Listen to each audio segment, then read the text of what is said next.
So, Berto, I have a question for you. Are we made for monogamy? Oh, like you and me? Well, like humans. Humans in general. Humans. Well, that's a hard question because made is a loaded word. If I take it to mean, did we mostly evolve to be monogamous animals? I would say probably not at the genetic level, but I think our societies evolved in conjunction with our genetics to a point where monogamy seems to have a lot of advantages for organizational purpose. Well, so let's investigate it because we've talked about it before on the podcast, but I recently came across some articles. Actually, Famous Stranger in Linden sent some stuff in, and I kind of wanted to just do a review of the evidence and just really try to figure out what do we know about humans? What do we know about primates? What do we know about our history and society and the data that we can find in our behavior today? And because it's a thing that I think a lot of people struggle with in terms of, aren't we supposed to be monogamous? And I just think there's a lot of questions to be asked. And I think there's a lot of benefit to knowing the data because once we understand the data, then we understand the situation. I think we can be kind of freed with that knowledge. Like for people out there, for yourself, how do you feel about monogamy? Think about that. Do you want to be monogamous? Do you like monogamy? Do you value monogamy? How many sexual partners have you had? How many people have you kissed romantically? How many people have you liked romantically? How many people have you fantasized about sexually, including porn stars? Is it one person? Is it thousands of people? Have you ever cheated even though you didn't want to hurt your partner? Have you ever thought about cheating even though you didn't want to hurt your partner? Monogamy is clearly the ideal in our society, right? I mean, how do we know that, Berto? I think starting from religious institutionalization of monogamy, but when you see it in our literature, in our shows, in our movies, just in the way that the highlight of so many stories is, and they got married, and they lived happily. They too lived happily ever after. He rescued her. She rescued him sometimes, but that kind of thing. Right. All we have to do to understand our values is to look at our movies and TV shows and look at what the protagonists and the heroes do. And I want to go into that also, but before going into that, let's introduce the podcast. This is called the Psychology in Seattle podcast. I'm your host, Dr. Kirk Honda. I'm a therapist and a professor. My name is Humberto Castañeda, and I sell Weights Light. So, in our society, monogamy is the ideal. And we'll get into TV and movies in a second, but other things that I can think of off the top of my head is that we have all these phrases for when one gets a divorce or when one breaks up. We call it failed relationships or a failed marriage. Oh, that didn't work out, did it? Yeah. I come from a broken family. Right. If someone's been married 3 times, it's subject of ridicule. You're not, in certain religions, you're not allowed to divorce. Slut shaming is essentially just an expression of the ideal of monogamy for anybody, regardless of gender, to have had sex with more than what society thinks you're supposed to have sex with. You're suddenly a bad person. So getting into movies and TV shows. Oh, sorry. And I would even say that the only example we have globally of institutionalized non-monogamy seems sort of oppressive to our view. It's these one dude with a harem of somewhat involuntary women, and so it's not like that we see examples of alternatives that are institutionalized in other places that seem fine. Right. Or a slut man who has a lot of women that he's dating and tricking them into having sex with him and stuff. And we look at that and despise it. Yeah. So I was thinking, I was thinking a similar thing. I was thinking movies, TV, love and romance and marriage and monogamy is just so prevalent. But I started thinking, well, what if that's one of the themes? What are all the themes in movies and TV? So I actually looked around, and there are people who identify 10 different themes that are typical to our stories, particularly in the West. What do you think those are? themes about the relationships or about the monogamy aspects? In addition to monogamy. Oh, in addition to monogamy. Okay. Faithfulness. Right. So reason versus faith. Yeah. Can you think of a movie that would have that?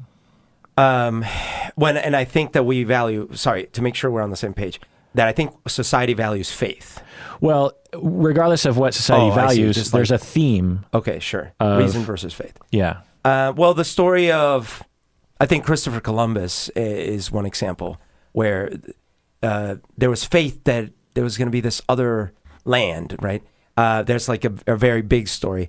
I think movies like Braveheart, where there's faith that everything's stacked against us, but we will somehow overcome this terrible thing. Right. Martin Luther King, like any of those stories. Great. Raiders of the Lost Ark is kind of that way. What's another theme that you can think of? Okay, another theme would be, rich versus poor, maybe like class struggle. Okay. Is there a broader topic to that? Us versus them sort of thing, like good versus evil. Good versus evil, certainly. Yeah. Right. Star Wars, Lord of the Rings. Right. A lot of good versus evil. Right. Every fantasy movie for sure. What's another theme? Let's see. Well, I guess what I'd say is the hero's journey of the nobody becomes the hero. Yeah, right? Coming of age is what it's called. Age. Harry Potter, Star Wars. What else? Another one would be this would be sort of the collapse of civilization. I'm thinking of stories where they're not as common these days, actually, but it used to be a very common theme. Tragedies, like lots of Shakespeare plays were tragedies where everything was at the start of the play, everything seems to be going great, and by the end, everything is in disaster. Yeah, I mean, it's hard to... It's like disaster movies are an example of that. Right, it's hard to fit everything into a neat category, but I would say this is what you're talking about is what they call the theme of death. Sure. Just like, people die. Yeah. Unforgiven, No Country for Old Men, just like it's a tragedy, bad things happen. What's another? Another one might be betrayal. Like, what do you call it? Spies or, well, so I might put that in justice. Like it's called the justice theme. Justice. There's also family drama like The Godfather or Back to the Future. There's also perseverance like Rocky. There's also sacrifice like Lord of the Rings. And then you almost kind of got to this as humanity versus technology. Yeah. Like 2001 or Terminator, this kind of thing. Sure. And love.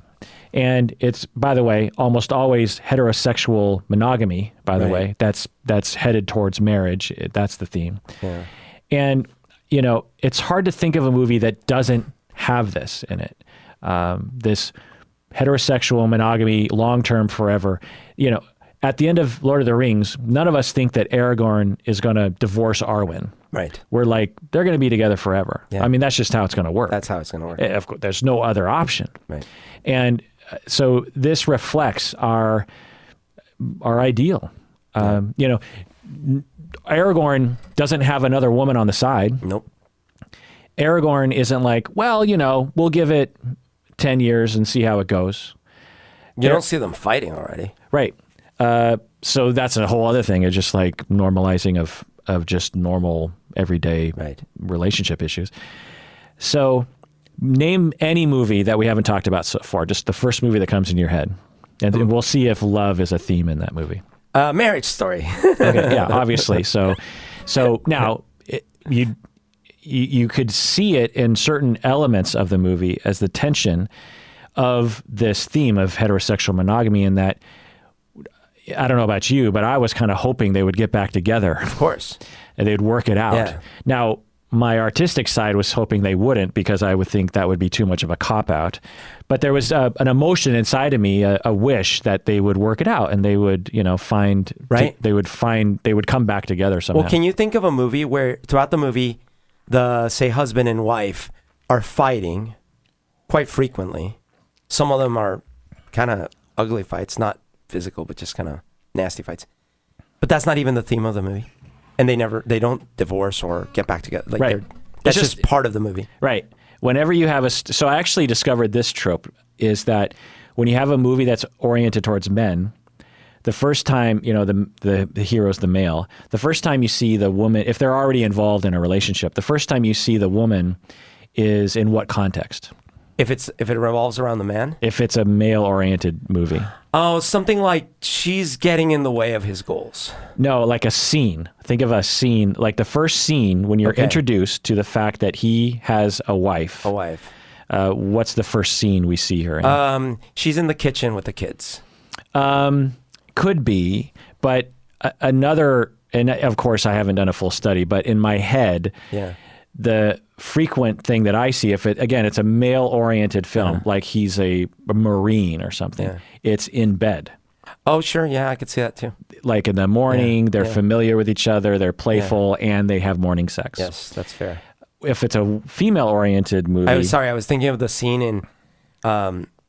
because this is also a trope. Like the protagonist comes down the stairs, the kids are like, "Hi, Daddy," and the wife's cooking the breakfast, and then he's off, and then the story starts.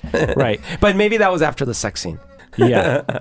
There has to be some acknowledgement of his sexual power over her in the beginning. I mean, not over her, but that she wants to have sex with him, and that they have an active sex life. She's blessed him to us. Like, yeah, this is a cool guy. Right. He's the kind of guy me, who is an attractive female, would have in bed.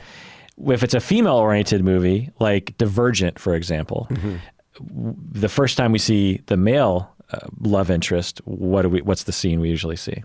Oh, man, she's kicking his ass or something. I don't know. He's playing with kids. Oh, okay. and listening to her feelings. Wait, which one's Divergent? It's like a Hunger Games ripoff. Oh, I know what you're talking about. Yes. But anyway, so name another movie. Raiders of the Lost Ark. We already talked about it. Okay, sorry. No, different one. Oh yeah, different one. Yeah, just Quentin Tarantino's Pulp Fiction. That's all. Okay, so Pulp Fiction, we have definitely a romantic situation between. There's a couple actually between Uma Thurman and yeah. So the central innocence of the movie is introduced later in the movie when you have the French girl and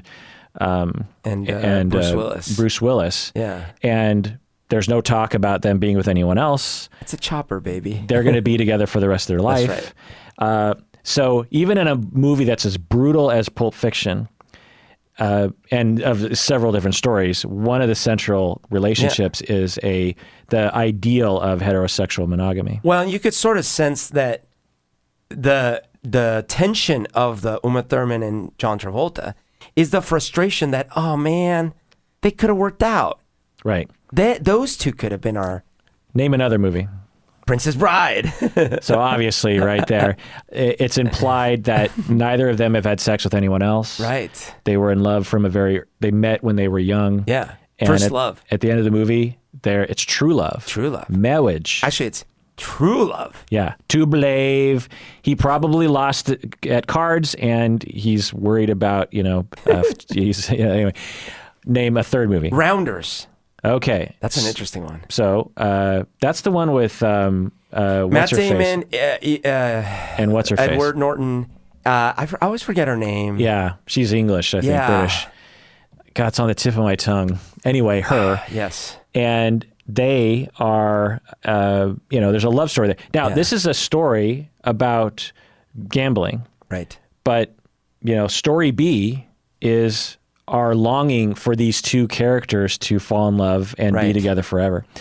I want to say her name's like Miranda or Minerva. That sounds right. And in fact, the frustration in that movie, which is a great movie, but part of the thing that makes it a good movie is that we are forced to endure this character giving up on this seemingly supportive relationship for chaotic reasons, because part of us is like, oh, come on, she supported you through your gambling addiction. Right. That's the tragedy of this movie is that Matt Damon's character, he allows his hubris or his pursuit of fame or greatness to get in the way of the true thing he should, the tragedy of the movie is that he's losing this heterosexual monogamous stuff. Gretchen Mol was Gretchen Mol. I was thinking of the other woman actually I was thinking of his Good Will Hunting counterpart. Oh, I know what you're talking about. Who is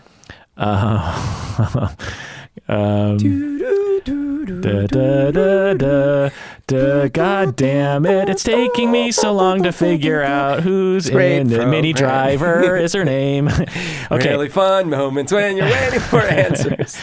So, and by the way, Jeopardy, such a sad situation for Alex Trebek. But it's just a great thing that our local Ken Jennings is the greatest of all time. Did you know he just won? They brought back the best competitors of all time in our local Seattle. Oh my goodness. Guy, Ken Jennings. I did not know that. Whom a friend of mine actually knows pretty well. So I feel like I know greatness. Anyway, so now, so that's just movies. So that reflects to us, and that obviously, if you're going to talk about East Indian movies, Japanese movies, all around the world, heterosexual monogamy to some degree is considered to be a major theme in the way we tell ourselves the ideals of life. Right. And there's almost no variation. We're not talking about same-sex relationships. We're not talking about polyamorous relationships. We're not talking about serial monogamy. They don't ride off into the sunset and say, well, let's give this 2 years and break up and let's see other people in life. Like literally the only exceptions here in modern world are like in the Middle East. And I don't know what their media is like. I don't know what their movies are like, if they make movies that are, if that'd be an interesting question. Does the romantic aspect involve multiple women in that case? Is it still, I don't think the average person in the Middle East has multiple wives. They can't afford it probably. Well, I think that's rich people. Yeah. Yeah. So around the globe, there's a lot of different opinions about it, and we could go on and on about this. But anyway, so the rest of this conversation, a lot of my notes are based on this article that famous patron Lyndon sent us by Patrick Clarkin, PhD, titled "Humans Are Blank Monogamous," Blank Ogamous. And it's a blog essentially, and he, systematically goes through a lot of the science, and so a lot of the details from what I'm about to say is from there. So I want to credit that. I got data from other places as well, but anyway. So let's go into terminology, monogamy. Yeah. So monos in Greek means what? Uno. Alone, right? And gamos, monogamy, means what? Love. Marriage. Oh, sorry. Right. Similar, but marriage. So monogamy is... Philo is... love. Love, yeah. Like Philadelphia. Yeah. So the terminology... So the term of... Yeah, like Anglophile. Yes. Right. Necrophile. I was trying to get where the brother part was. Delpha, maybe? Yeah. I don't know. So the term monogamy is used not only for humans, but it's used for animals as well. Yeah. And there's a lot of confusion around the term because it can refer to a lot of different types of monogamy. Like what? What do you think? Well, like romantic monogamy versus just like functional monogamy. What do you mean by functional? Well, if you're talking about animals, they're literally just pragmatically together. But what do you mean by together? In love. How do we measure together? Oh, as in they're not having sexual encounters with other animals. Right. And they travel together or they stay in the same area or whatever, like co-located. Right. And yeah. But it gets weird because what if you have a couple among gibbons, for example, and they, they pair bond at a young age and they're together until they die. And they generally only have sex together, but occasionally either one of them might have sex with another person. Do we call that monogamy or do we call that something else? Another is, let's say you only have sex 3 times in your lifetime as a particular animal, and it's only with one other individual, but you don't spend any time with that individual. Right. Are you monogamous? So it gets kind of weird. So the different areas, you have marital monogamy, humans marrying of 2 people. That doesn't necessarily include sexual monogamy. Plus, if you're married and say you meet at 16, you're virgins, you have sex together, but you fantasize about other people, is that monogamy? I don't know. Classical monogamy, which is marrying a virgin and staying together. So that's another thing. It's like a lot of times when we're talking about monogamy, we're talking about, well, of course, temporary monogamy. You had sex with people before, you know what I mean? It's not like... And after. Yeah. And during. So serial monogamy is partnership with one person at a time. Social monogamy, close physical proximity, working together. Sexual monogamy, genetic monogamy, meaning that you only have kids with that particular person, and so on. And this is in opposition to what other kinds of words? We've already said a few of them. Polygamy, duogamy, I don't know, triogamy, I don't know. What other ones? I mean, well, like, what do you call it? Asexuality, like when you're not... Yeah. I don't know what the word would be for, like, you don't have a gammy, you're not married. Agamy? Well, and you're having sex? Not just with yourself, right? So it's... Right, so, well... Agamy. Right, well, asexual. Yeah. So, but polyamory is the... polygamy, polyamory would be the ones that come to mind. Right, swinging, yeah. Non-monogamy, polygyny is different than polygamy, and you have polyandry and all these kinds of other words. Related terms, we have homogamy, which is mating with people within the same ethnic or sociocultural background. We have exogamy, referring to both humans and other species. Exogamy? Meaning one leaves the natural group that you're in to find potential mates. So, for example, for us, we have evidence in our bones record that indicate that Australopithecine females would leave to have sex with other people. Heterogamy, endogamy, anyway. So there's just a lot of terms, and it gets confusing. And so we'll try to be specific instead of just saying monogamy. All right. So actually, in looking at my notes, I'm gonna shift things around. So there's a lot of evidence that we're not monogamous, by the way. But I want to talk about first the evidence that we're monogamous, partly because it's shorter. Sure. And I just want to establish that up front. So let's just stick to, and maybe we'll refute some of this stuff as we go, but let's talk about evidence that we're monogamous. What do you think? Okay, well, I think there is the natural, it seems to be natural human jealousy reaction, not just to romantic jealousy. I just mean even, kids feeling, we even talked about this, how maybe it comes from the sense of fairness. So then when they start feeling like something is unfair, they feel that sense of envy, and jealousy. And so if you then take that to, well, if humans are going to be in relationships, it's quite likely that that's going to manifest, or that jealousy is going to manifest in those relationships. Therefore, because we have that aspect of natural tendencies towards wanting our own thing and controlling our environment and guarding against others, therefore that is going to lead us down a path where monogamy fits better with that model. So I could see that argument. Okay. And that's not like saying that the evolution was, oh yeah, monogamy is a good idea. It was more like, hey, this jealousy thing seems useful, and the side effect is, oh, I want to only have this one woman or one man. How would we benefit from only having one man or one woman? It's a side effect. It's not a benefit in this model. It's a side effect that maybe for other reasons, like resource gathering, protection from the environment and other humans, jealousy became useful. Okay. And as a side effect, they're like, oh, well, yeah, I only want this one mate. So interesting. And so that's one. You're not going to get a lot of people proposing that speculation, but it's perfectly fine. I mean, we just don't know. It certainly could have been that way. But you could see how, because why do people want their guns, and why do people want their house? And I want a house with a fence, and I want, like, it's a lot of this protection. I want to protect against others and things, right? So you could see along those lines something like, well, therefore, if I'm in a relationship, I want to protect that relationship. Right, like people will be possessive about things that don't make a lot of sense. Yeah. And it, stands to reason, like, well, maybe our possessiveness over our mate is related to that. So that's one idea. Another idea is actually, or another example of why it might be inherent.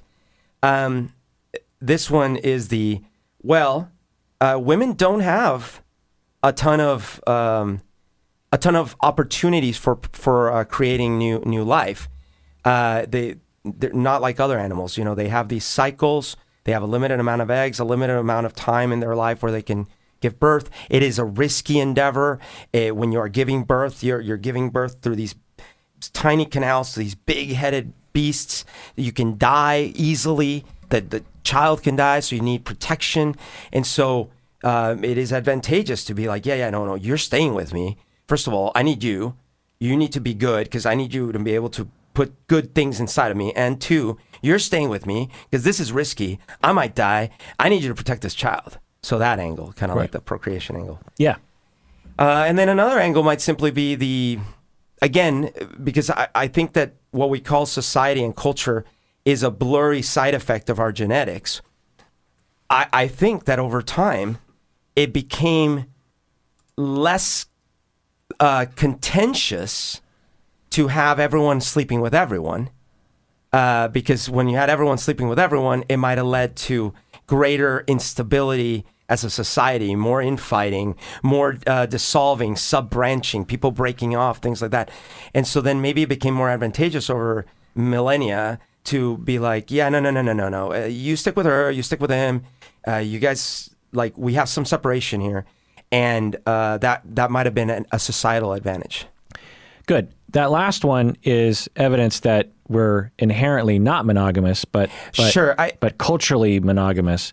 You mean genetically inherently not monogamous, right? But yes, and we'll get to that theory as well. That hypothesis later. It's just because this is a bone that I like to pick with you, which is that we like to distinguish, because you often do this. Well, that's society, that's not genetics, and I hear you.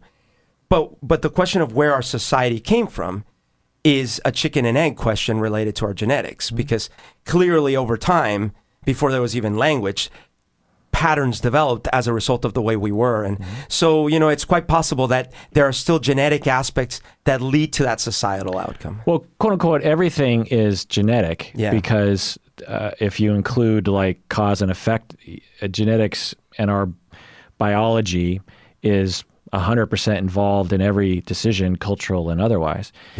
But the distinction is, not an easy thing to delineate, and it's not an easy thing to discuss because it's just such a weird philosophical thing. And we'll get into this later, but in a nutshell, the question is sort of dumb right from the start. Is like, what are we inherently? What are we naturally? What is our natural state? It is both a ridiculous question because of the reasons that you're stating and others, but also it is kind of a relevant question because for example, we can say with some certainty that we are naturally our natural state is one that involves exercise, right? That if we, for example, choose to sit in front of a computer 16 hours a day, bad things tend to happen. They're not going to happen right away, and someone might be able to exist without those negative effects. You're being pseudophobic right now. But we all know that it stands to reason that our quote unquote natural state is to exercise a certain amount every day, and that your risk of things go down when you exercise a certain amount every day. It's inherently, it's natural for us to exercise a certain amount a day, and we can't culture that away.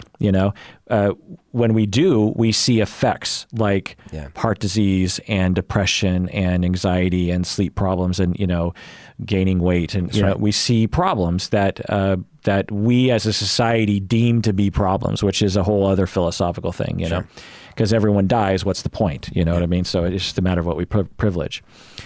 In the same way, it is a helpful question to look at.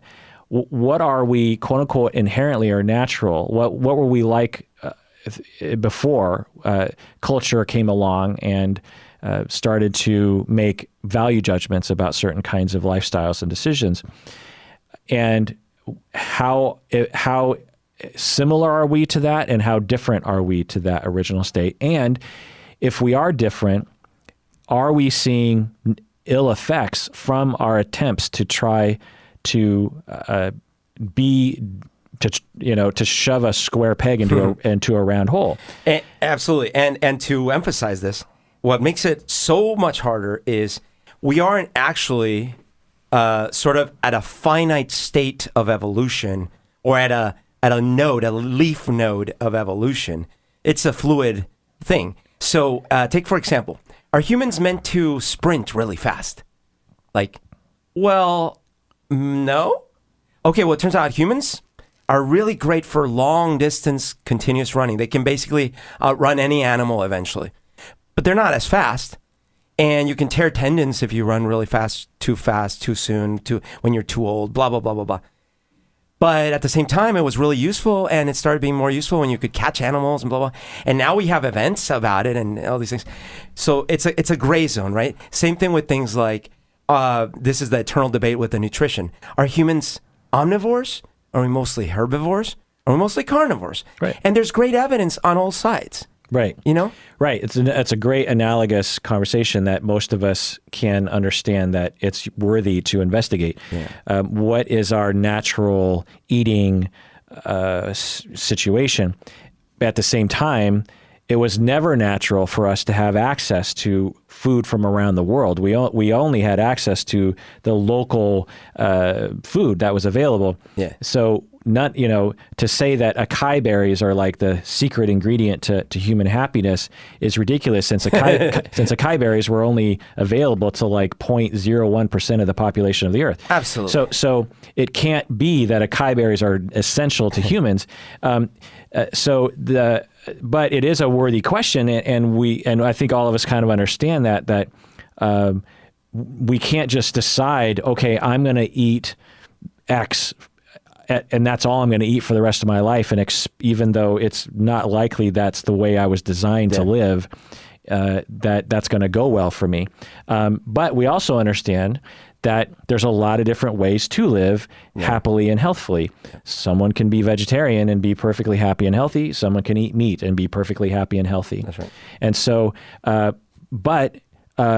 so we've learned that through data that there's a lot of different ways to be healthy, and our natural state must have been adaptive to the situation. There must have been humans that might have had no access to meat that managed to survive, and there were other tribes of humans that's all they ate. I mean, there are people in Alaska that, from what I understand, all they ate was meat, because of the tundra, there wasn't a lot of vegetables to eat, and yet their cholesterol's okay and stuff. And so one, we adapt to blah, blah, blah. So it is an interesting question because, for example, we have a lot of people in our society right now who are lonely, who are depressed, who have low self-esteem, who are beating themselves up because their marriage isn't going well, who are sad about their parents getting divorced, who are ripping apart their finances and their lives because of going through a court divorce system, who are literally killing themselves because they're being ridiculed for not being married or for getting a divorce 3 times, or because they don't fit into the round hole. They have a tendency to want to be with a lot of people, but they force themselves into monogamy. It doesn't go well, or vice versa. And it is a relevant question, and it is worth exploring. So, it's worthy, and it's a ridiculous question, we said earlier, because we cannot separate culture from genetics. Yeah. Genetics emerged in culture. Genetics emerged in the environment. It never emerged without it. So it always is in consideration of the environment. Mm-hmm. And so, and we're adaptive. But anyway, so. Oh, sorry. And one last thing is we continuously get hit by an asteroid, meaning there's no genetic evolution pattern that could have prepared the dinosaurs to deal with being hit by an asteroid. And right now we are dealing with certain exponential growths of our tech and our society that our genetic evolution there's no way it could have prepared us for. So therefore, if we were right now studying the question of, is monogamy natural? And we had little time travel bubbles, and we were asking the question as of, a thousand, let's say 6,000 years ago. We can analyze each little pocket of humans 6,000 years ago and look at, well, that question, is monogamy natural? That already would be hard enough. But now we're talking about like in a global environment where people can travel almost instantly via plane, definitely instantly via electronics, right, et cetera, et cetera, et cetera. Well, contraception. Yeah. Everything. Yeah. So the hypotheses that we're meant to be monogamous and that we're naturally monogamous, the hypothesis is why we evolved to be monogamous as a species. It has to do with some of the things you're saying, is that we became monogamous to avoid inbreeding with children. Females were too far apart to allow non-monogamy is one hypothesis. Mate guarding, you kind of mentioned that a little bit, that jealousy. It actually does help. In certain species will do this, is they will mate guard as a way to prevent other people from impregnating your female, and vice versa. Females choose a male to act as a bodyguard against predators and other males. You mentioned that. Males are needed to prevent infanticide from other males, and also male parental care means you have double the ability to feed this child and take care of it. So there's a lot of strong hypotheses that you see among other species as to why a species would benefit by being monogamous. So we have some strong hypotheses. Evidence, though, is that many cultures privilege lifelong relationships. Around the world, it seems to be fairly common for cultures to say this is the ideal. Yeah. And that could be reflective of, quote unquote, what's natural for us. Hard to know, doesn't necessarily mean that, but it's quote unquote evidence. If it was the opposite, we would have evidence in the opposite. If like no culture around the world thought that marriage long term was a good idea, then we'd be like, well, maybe that's a reflection of our natural proclivities. You know what I mean? We seem to have an urge that manifests itself in the collective to be with people forever, and to be happy when the high school sweethearts manage to stay married for 50 years. That seems to produce happiness in people. And so maybe that's an indication of, quote unquote, our natural state. You can definitely cut it both ways, right? Because you can see, not even cynically, just over time, you could see the elders of society throughout the millennia going, man, we got to come up with some rules that people can really follow, because this is kind of chaotic, because our natural tendency seem to be to fuck around. So let's, remember that tale we were telling the kids? Why don't we add a little extra chapter to it, and we'll just talk about how they have to stay together with their one mate. And it's kind of, the gods, the rock gods decreed it. And then over time, that becomes like the way to enforce what's better for society. That's one story. But then the other one is like what you're saying, which is over time, people are like, yeah, it seems like we're kind of generally happier in this state. Why don't we just make it official? Like, that's the way it is. Right. Yeah. The strongest evidence is, in my book and another theorist's book, is that we fall in love across all cultures. We fall deeply in love with individuals. When we like someone, when we love someone, when we find that one person, we have a powerful urge to be with that person.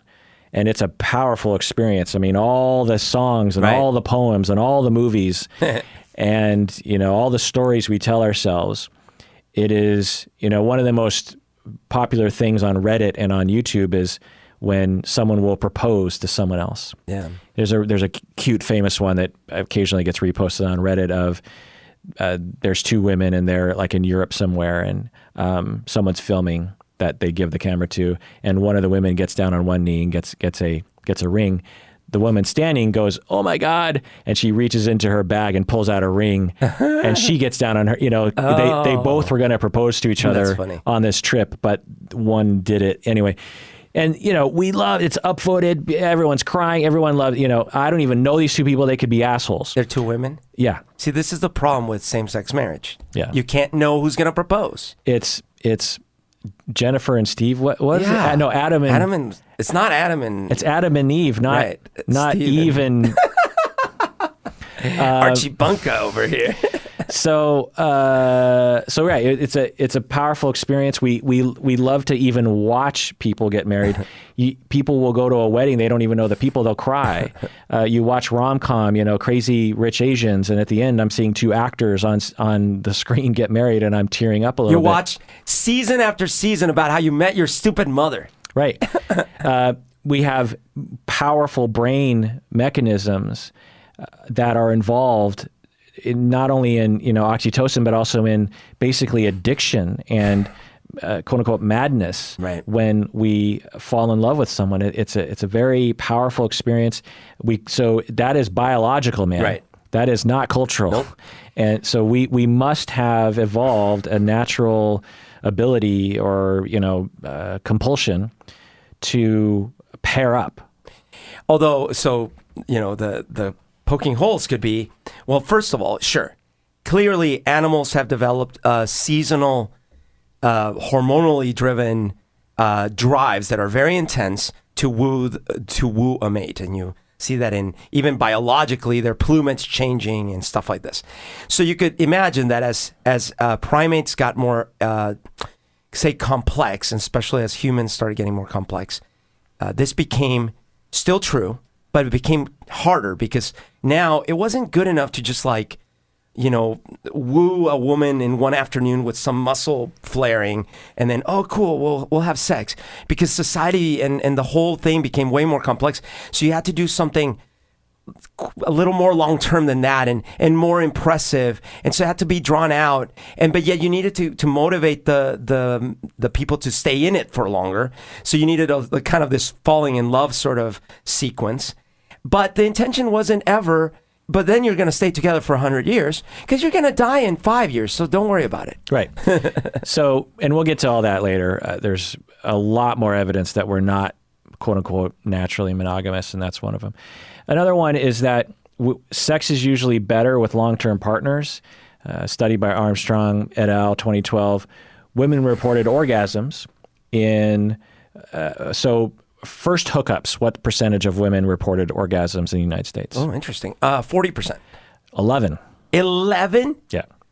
Oh. Second or third hookups percentage? 30? 16. Oh. And then percentage of people women who reported orgasms in long-term relationship sex. Okay, 60? 67. Okay, good. So we go 69 almost. So we go from 11 to 15% to 67%. That's a huge difference. So now, again, we could point to a lot of different reasons for that. Men not being taught how to have sex, for example. Women being taught that they need to put themselves on the back burner sexually. But there could be a lot of emotional reasons for it. But it's evidence-ish that we're, quote unquote, naturally made for longer term relationships, that whatever needs to come into play, we can all agree that orgasms are a good thing and indicate that things are going well. And so it's just one measure of saying, well, it looks like maybe our natural state is long-term relationships because women have more orgasms in that situation. You could even theorize that, and I don't know if there's any evidence for this, and maybe there isn't, but you could theorize that, hey, since you need a lower stress environment for a successful baby, maybe, in order for women to have kind of that lower stress environment and more fulfillment, you need more attachment. Right, absolutely. Another study found that 90% of teenagers said they hoped for a lifelong monogamous relationship. So it's just another indication that, either culturally or whatever. You said? 90%. Oh, wow. Okay. Helen Fisher is a well-known researcher in love and sexuality. She and her colleagues had a study 2002. Across many cultures, 13 characteristics that were reliably associated with intense romantic love. What do you think those are? Characteristics associated with intense romantic love. Yeah. So I'll give you one. Obsessive intrusive thinking. What else? Obsessive. Wow. So empathy or, considering the other's needs, I guess. No. Well, no. You'd think it would be, but it's not part of it, I don't think. Oh, no. A high sense of empathy and altruism toward the other person. So that. Another one might be the strong family orientation or something like that. Like, no. Okay. These are like when you ask someone, what does it feel like to be in love? Oh, I see. Okay. Exhilarating feelings like, what do you call it? Like adrenaline rush.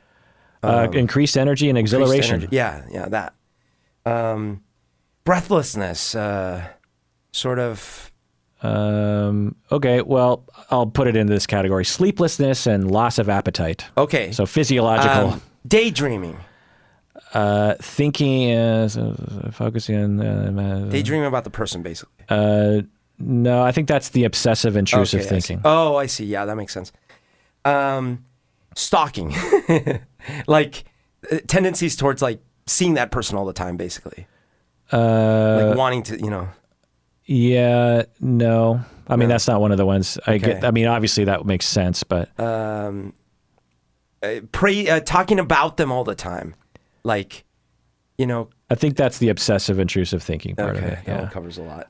Well, or focusing on positive qualities of the other person while overlooking negative ones. Oh, okay, I see. Yeah. So I'll just tell you the other ones. So we have obsessive intrusive thinking. We have thinking the other person is unique. That's kind of interesting, right? Yeah. Prioritizing emotional union over sexual desire. So it's when we fall in love, it's not just about sex. It's like, we are one.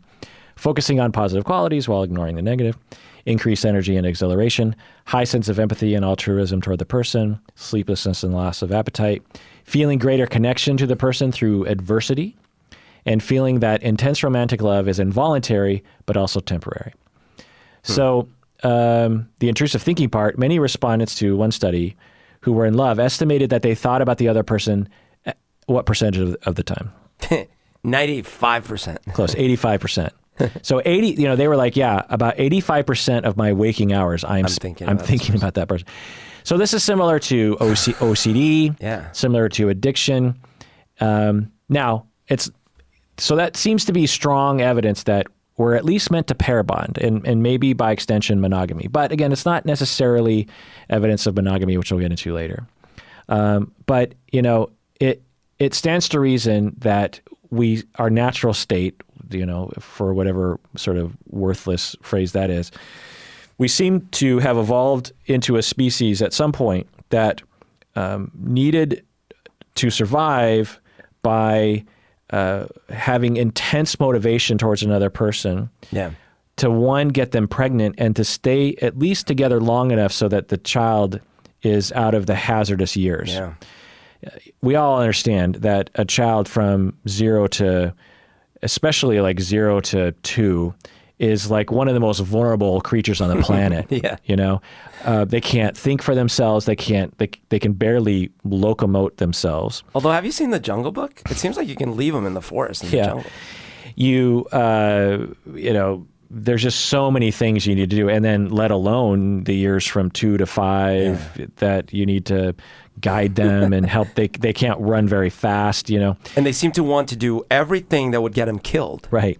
And so there's that. Now, research finds that most divorces in the world occur after how many years? 7 years. 4 years. 4 years of marriage. So it could include, 1 year of courtship or something. So you hear the 7-year itch. Yeah. But I think this is a similar thing. I think often what happens is people will have an itch that begins at about year 5, and by the 7th year they really feel it. You know what I mean? So this is evidence that we're serial monogamists at the very least, in that now maybe we fall back in love with that person, have another child with them. Sure. But maybe we fall in love with someone else and we have a child with that other person. So the cycle, I see. So this would be an interesting theory. It's like, look, Mr. Evolution, we just need like 5 to 7 good years of, rearing this child. Then you can go on with your merry business.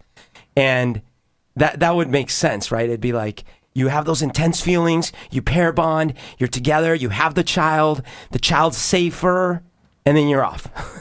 Right. Exactly. So other evidence, other studies will find that we tend to be happiest when we're married, and we tend to live longer when we're married. Similar to, one would say, we tend to be happiest and live longer when we exercise. We tend to be happiest and live longer when we have a well-balanced diet. Right. We tend to be happier and live longer when we get to go into nature more often. We tend to, be happier and live longer when we have friends and relationships that are around. And so it seems like, there's evidence that our quote-unquote natural state is to be monogamous for the rest of our life after a certain point, and because we live longer. Now, it's not strong evidence, but it's evidence. Okay. So, and by the way, that's one that the media actually that we produce, it sort of goes backwards with it, right? Most relationships you can think of, the stereotypes are always, my wife said this, or my husband's such an idiot, or whatever, right? Making it feel like that's not happiness, but they have to deal with it. And yet you see the ones that are not pair bonded yet, they're living life to the fullest. They're the adventurer. And then they fall in love. At the end of the story, they fall in love. Right. We tend to have this, especially in rom-coms and these kinds of stories, that the most ideal time of your life is when you're falling in love. Right. And then we have this other bias of, like, if you've been married for 30 years, things are dreary. And you're bored and you're sick of each other, Yeah, like think about how many rom-coms specifically. You have the woman protagonist, she's kind of considering this guy, and she's talking to her female friend who's been married for a while. And then she's like, well, don't ask me. My husband is just a slob, blah, blah, blah. Or Woody Allen movies, the protagonist already is married. Right. And has been for 20 years. And it's bored. Yeah, we clearly really like the beginning, because it makes sense. That's when our hormones really kick in. Yeah. Okay, so let's take a break. When we get back, let's go, because most of my notes have to do with the evidence that we're quote unquote promiscuous or non-monogamous. Okay. So let's take a break. What do you say? Let's do it.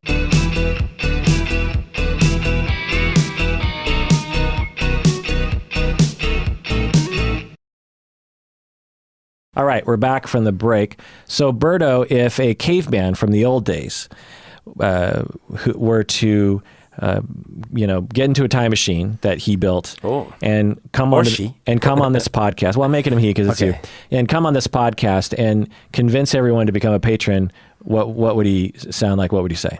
Oh, I see lots of rock I can build cave with, but one thing I don't see is lots of patron that can build bigger cave with. You support this podcast, patron, and we build big cave together. Wait, caveman, are you monogamous? I have many monogamous relationships. All right, so evidence of promiscuity, and promiscuity not being a negative connotation, just a word that we're using to mean non-monogamous. So let's look at comparison to other animals. So that's one way, that's one line of evidence that scientists will often point to as to, well, let's look at other mammals, let's look at other primates and see what they do, and maybe that's a reflection of our early natural state. A caveat before we go into this is that there's a lot of oversimplification about our primate cousins and about their behavior. For example, a common generalization is chimpanzees are mean, bonobos are nice. Right. It's way more complicated than that. Bonobos can be very mean, and chimps can be very nice. Some of my best friends are bonobos. And I bet. And the internet, I also say as a caveat, is filled with crappy science. For you listeners out there who actually are scientists, I should have said this at the beginning. For you listeners out there who actually this is your dissertation, pretty much this entire episode is going to annoy you because this isn't an expert. I'm not an expert on the topic. Except the things I say, they'll love those. The experts on this topic will be able to speak much more, at length and much more accurately, obviously, and use the right language. Yeah. So there's that. But I feel like I'm good enough to be able to at least speak with better accuracy than a lot of people on the internet. I mean, you go to Psychology Today, you go on YouTube, whenever this, because I did a lot of this research, you go on Reddit or something, there is just so much shitty information out there. It's essentially what I see people doing on the internet is they learn one or two facts, and then it sort of confirms the thesis that they want to have about our natural state. Sure. And they just say that. And we'll go into that here, some of the details. It'd be like, the detail I said earlier, it'd be like, so actually some, fundamental conservative people in our country will say like, well, God made us to be monogamous. Right. Look at all the chemicals involved in falling in love. Right. It's obvious that God made us as monogamous. We don't fall in love with 10 people at once. Right. We fall in love with them. So that's an example of that, of like cherry picking one detail that's true and not paying attention to all the other details. Including when the question is raised about, what about when a same-sex person feels those same hormones and feelings? Right, exactly. So we'll get into that stuff. All right, so let's look at all primates in terms of monogamy. So how many of all the primates, there's 200 plus primate species, what percentage of those species are monogamous? And it depends on the definition. So I'll give you all the studies, but what percentage? Okay, 30%. Meaning that lifelong mates living exclusively of with... all 200 species of primates, 30%. Okay. So one study found that it's 3%. Yeeks. And another study found that it's 29%, which is closer. I was right. Another it study, confirmed my... Another study found it was 14%. Okay. So it depends on how you look at what, by definition, what is monogamous. Also, we don't have a lot of, you think, oh, it's 2020, we have tons of data. It's like, we actually don't. No. I mean, you have to spend a lot of money and time to observe these primates in their natural environment. You can't observe them in a zoo. Right. Because they will exhibit different sexuality in a zoo. So you have to go to the jungle or go to, South America. And, super complicated. Yeah. Dangerous. And everything. They don't have sex right in front of your cameras. You know what I mean? Like you gotta. But you can interview them. Yeah. Another study found that 27% were partly monogamous. So it's probably somewhere around 10 to 15% are monogamous. I was within 100 percentage points, so I was there very are close. The very clearly monogamous. There are 2 American monkeys and 2 lemur species that are monogamous, and this is the same rate generally found in all mammals, by the way, which is about 9 to 20%. So all mammals. So most mammals. The vast majority of mammals are not monogamous, and the vast majority of primates are not monogamous. But let's get into what we mean by non-monogamous. But let's talk specifically about our closest cousins, which are whom? The chimps and the gorillas. Bonobos. Oh, bonobos. We're actually not closely related to gorillas at all, actually. Well, compared to monkeys, we are. But yeah. Okay. So chimps and bonobos. Yeah. So chimps and bonobos are our closest cousins. Both live in social groups like us, and both are highly promiscuous compared to most other animals, including other primates. So chimpanzees generally only have sex during ovulation, estrus, and generally only have heterosexual sex for the purpose of reproduction, but not entirely. They could certainly have sex outside of estrus, and they could certainly have non-heterosexual sex for the purpose of reproduction. Females have been observed to copulate with as many as 50 times a day with a dozen different females during estrus. A dozen different males. Right. So when a female is in heat, jeez, okay, she has sex with a dozen different males for a total of 50 times. Got it. A day. Just trying to guarantee that impregnation, basically. By anybody. Yeah. Bonobos, so that's a very oversimplification. So just imagine whatever that looks like. You have chimpanzees in their quote unquote natural state where the females will go into heat, so to speak, and they have the urge, and they start to put out the signals that they're ready to go biologically and behaviorally. And they also, reach out to other males. The males respond. Right. And there's not a lot, there's some mate guarding, but not a lot of mate guarding. Right. Clearly, because if a dozen males are having sex with the same female in that time. Right. So there's that. Okay. So then bonobos. Similar to chimpanzees, but they generally have sex all the time, not just during estrus.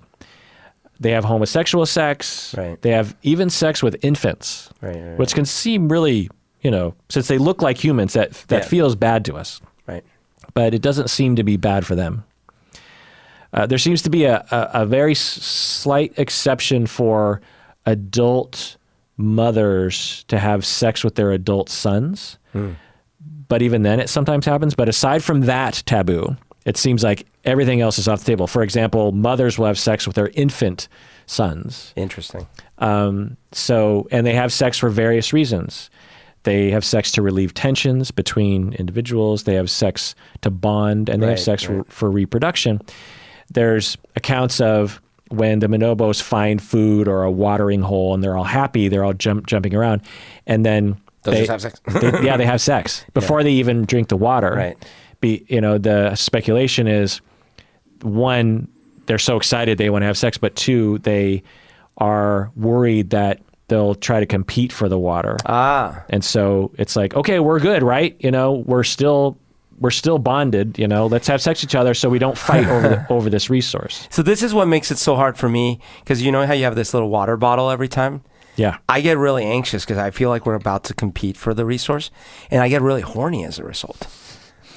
Is that why you're humping my leg right now?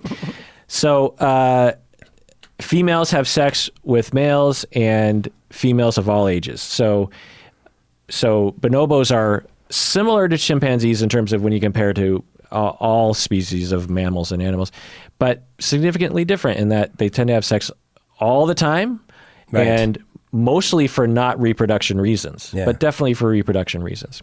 And they tend to not differentiate between male and female or age or, of childbearing age or anything like that. So now when we compare humans' behavior to bonobos and chimps, who are we more like? Neither, but chimps sort of. No, we're more like bonobos. We're considered to be more like bonobos. Oh, I see what you're saying. Not in our society, but our natural tendencies. Is that what you mean? No, our society today.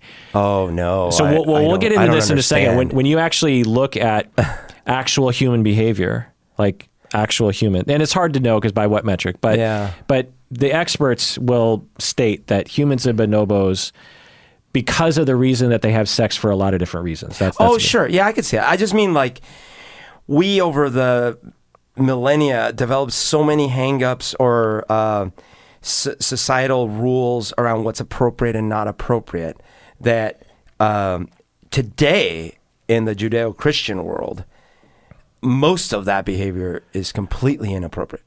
And people will be shameful and guilty after doing things. Sure. I see that, but that's why I was that's why I was asking looking if you at meant actual behavior versus society and urges. You know what I mean?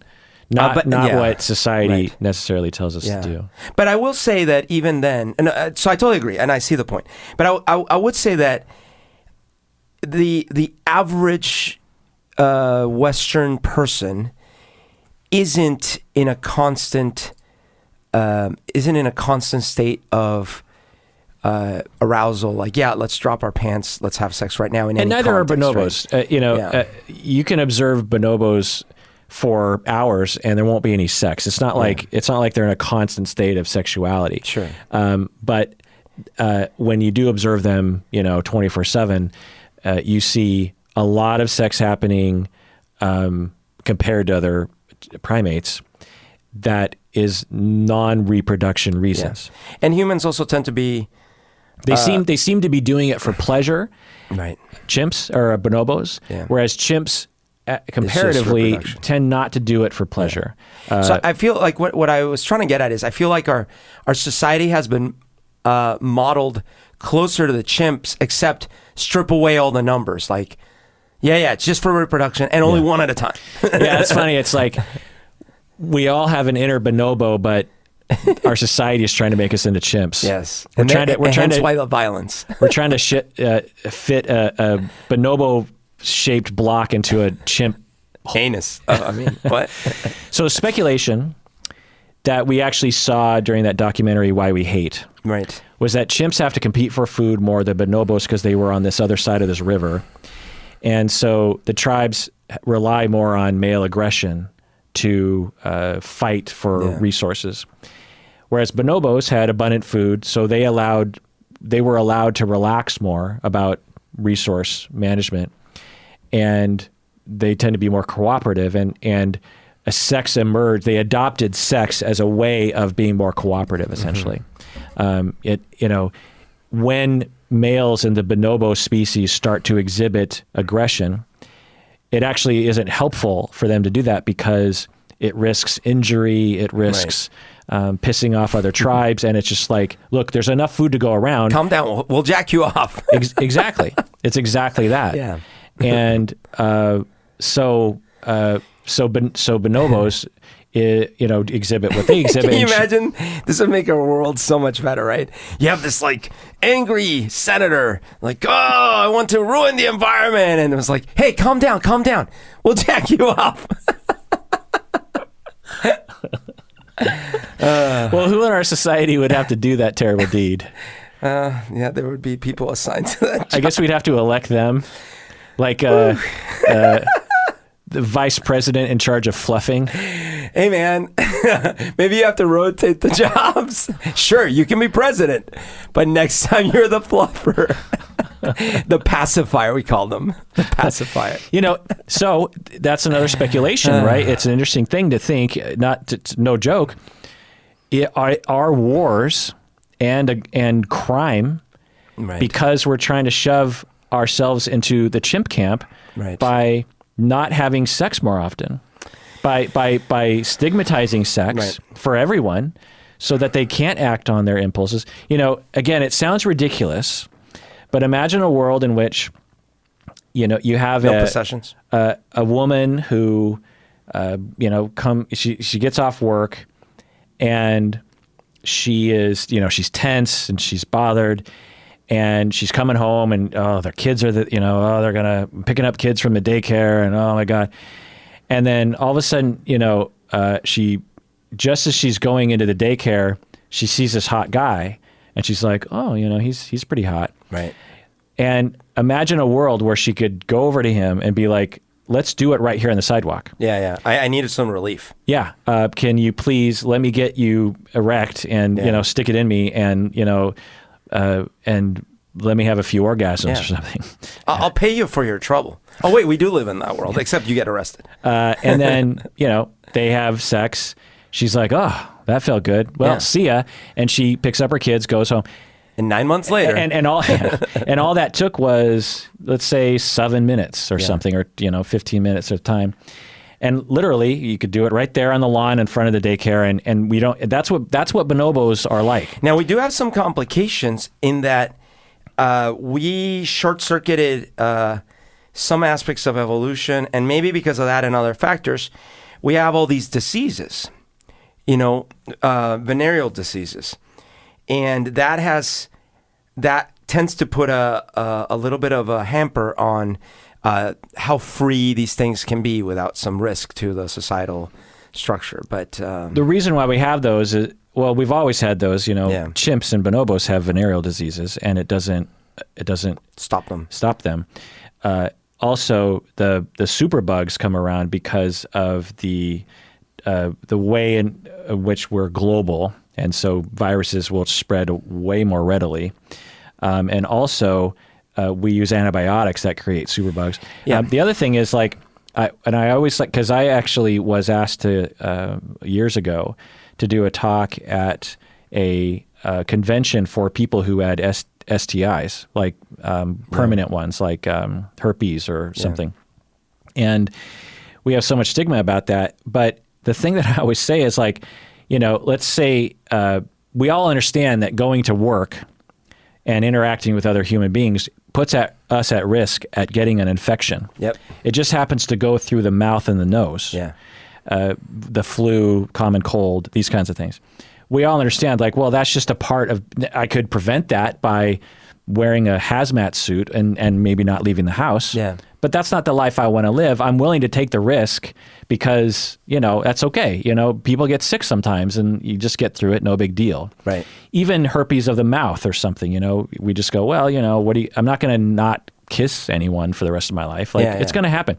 But somehow when it comes to infections that have a vector through the genitals, somehow now it's like, oh boy, you got it's the exact same thing. Gonorrhea. Now syphilis can have complications. But, AIDS though. But AIDS became a big game changer in that sense. Right, and that's because of the globalization, and in the past AIDS probably did jump from monkeys, primates to humans, but the tribe would die off and not have any offspring, and similar kinds of diseases. Well, that's why I was saying we short-circuited certain aspects of evolution, because in most of these cases, if they're bad enough, they'll die. A lot of people will die over the years. But anyways, all I was trying to get at with that is that in modern day society, that woman will have some inconveniences going to pick up the kids, going to her job, and all these things, where she gets severely sick from her random casual encounters. Yeah, but anyway. Yeah. Now, I'm not proposing that this is the way. I'll always get, whenever I talk this way, I'll always get emails from people like, how dare you propose a quote-unquote ideal future that involves basically like rape of humans.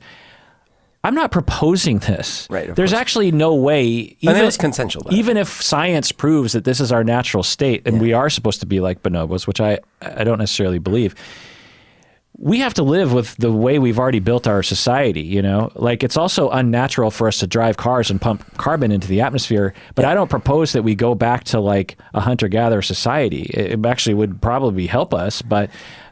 But you are also not proposing anything non-consensual. Right. So exactly. There's not any of that. But people, like, because of their trauma histories, they're somehow threatened by being loosey-goosey with like hypothesized scenarios. The other thing is there are versions of people who do this right now, where they're in the swinger community, and they're like, now they realize there's a law against having sex, in a parking strip, but they might be like, okay, wow, I'm a little bit tense. Hey, swinger community, I need to have sex right now with a man. Can we meet in the bathroom at my work and let's do it? And so there are people who do this. It's consensual and it works for them. Yeah. So it's not unheard of. Yeah. Anyway, so to summarize, among chimps and bonobos here, something like 80 to 97% of primates are non-monogamous. So if you're going to roll the dice, humans are probably also non-monogamous in our past. Our closest cousins are definitely not monogamous. Right. Chimps and bonobos are extremely non-monogamous. Right. Chimps have sex with the females have sex with multiple males while they're in estrus. But they also don't play Fortnite, to be clear. Yeah. Bonobos have sex seemingly with everyone in their tribe at some point and out in the open, and it's normal, So are we supposed to be like bonobos? Are we supposed to be like chimps? Are we in between? What do you think? Yeah, like what we were saying. So I really do believe that there is a mixture of practicality and then grotesque overuse of the practicality that happened throughout the years. So I do think there were practical reasons why having people sort of stick at least for several years with one mate were advantageous to building a human society that was survivable. And so I actually think that based on the fact that we tend to be more chimp-like in our temperament, if you will, that I think that seems to be maybe conducive to peace more. But at the same time, there's no outlets for the remainder of our personalities and our instincts. In other words, imagine a model where it's like, yeah, sure. We encourage and give societal benefits to you sort of pairing up, at least for a decade. You don't have to stay together, but just, try it out so you can have some stability, raise a kid or something. Number one. Number two, we take away the stigma of you starting a new relationship. That's okay too.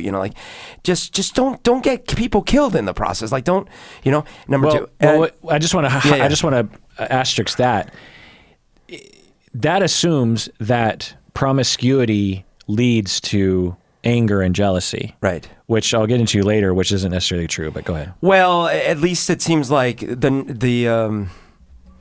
certainly exhibit that in our current society. Yeah. But I'll get to evidence. Through history. And through history, for sure. But we'll get to... all of written history. Right. The Iliad or so in other words, it's a hard argument to make that we don't instinctually have those. Well, we'll get to that. Okay.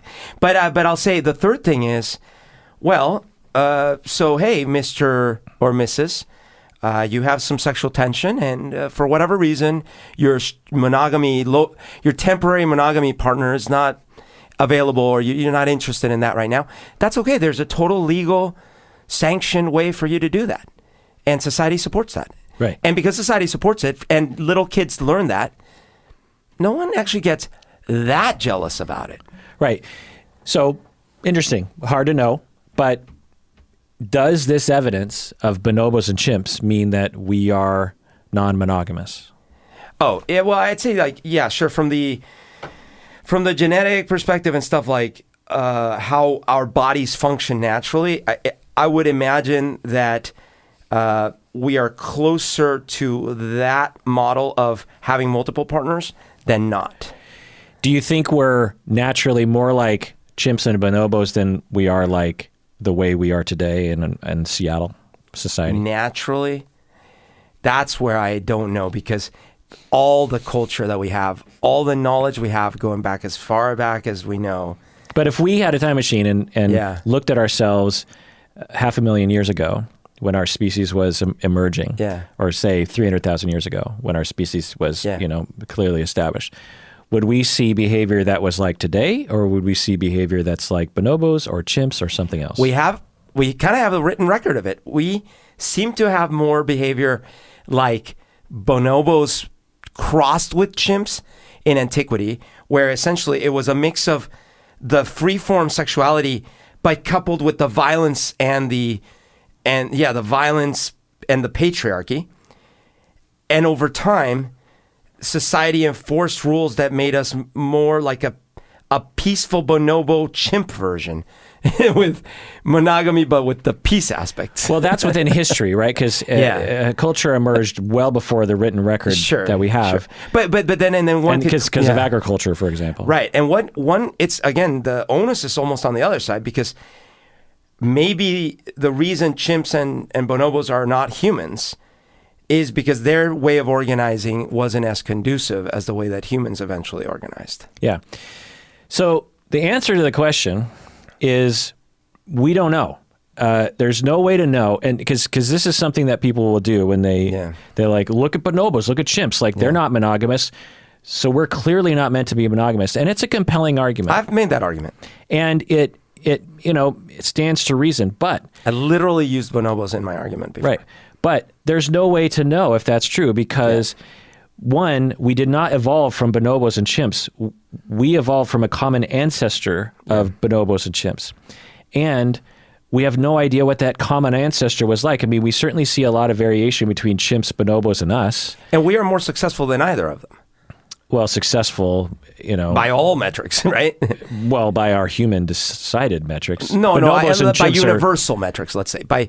If there is one metric, but success doesn't have to do with it. It just has to, in terms of like reproduction. That's we vast outnumber them. We basically decided their fate. Sadly, we are the most successful mammal in But history. Anyway, the point is that we don't know that just because we could observe them in quote unquote their natural state, which they can actually vary too, depending on their environment. That's an important thing to point out.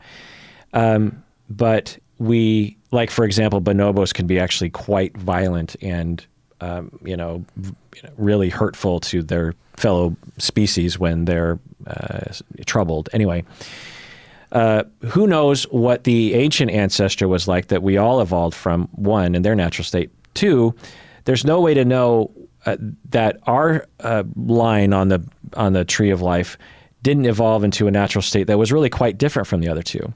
There are certainly a lot of branches on the evolutionary tree where you have 3 species that are very close in cousins, and one species has a completely different set of instincts and behaviors. And so the answer to the question is, it's evidence, that it's worthy. We could look at bonobos and chimps as like,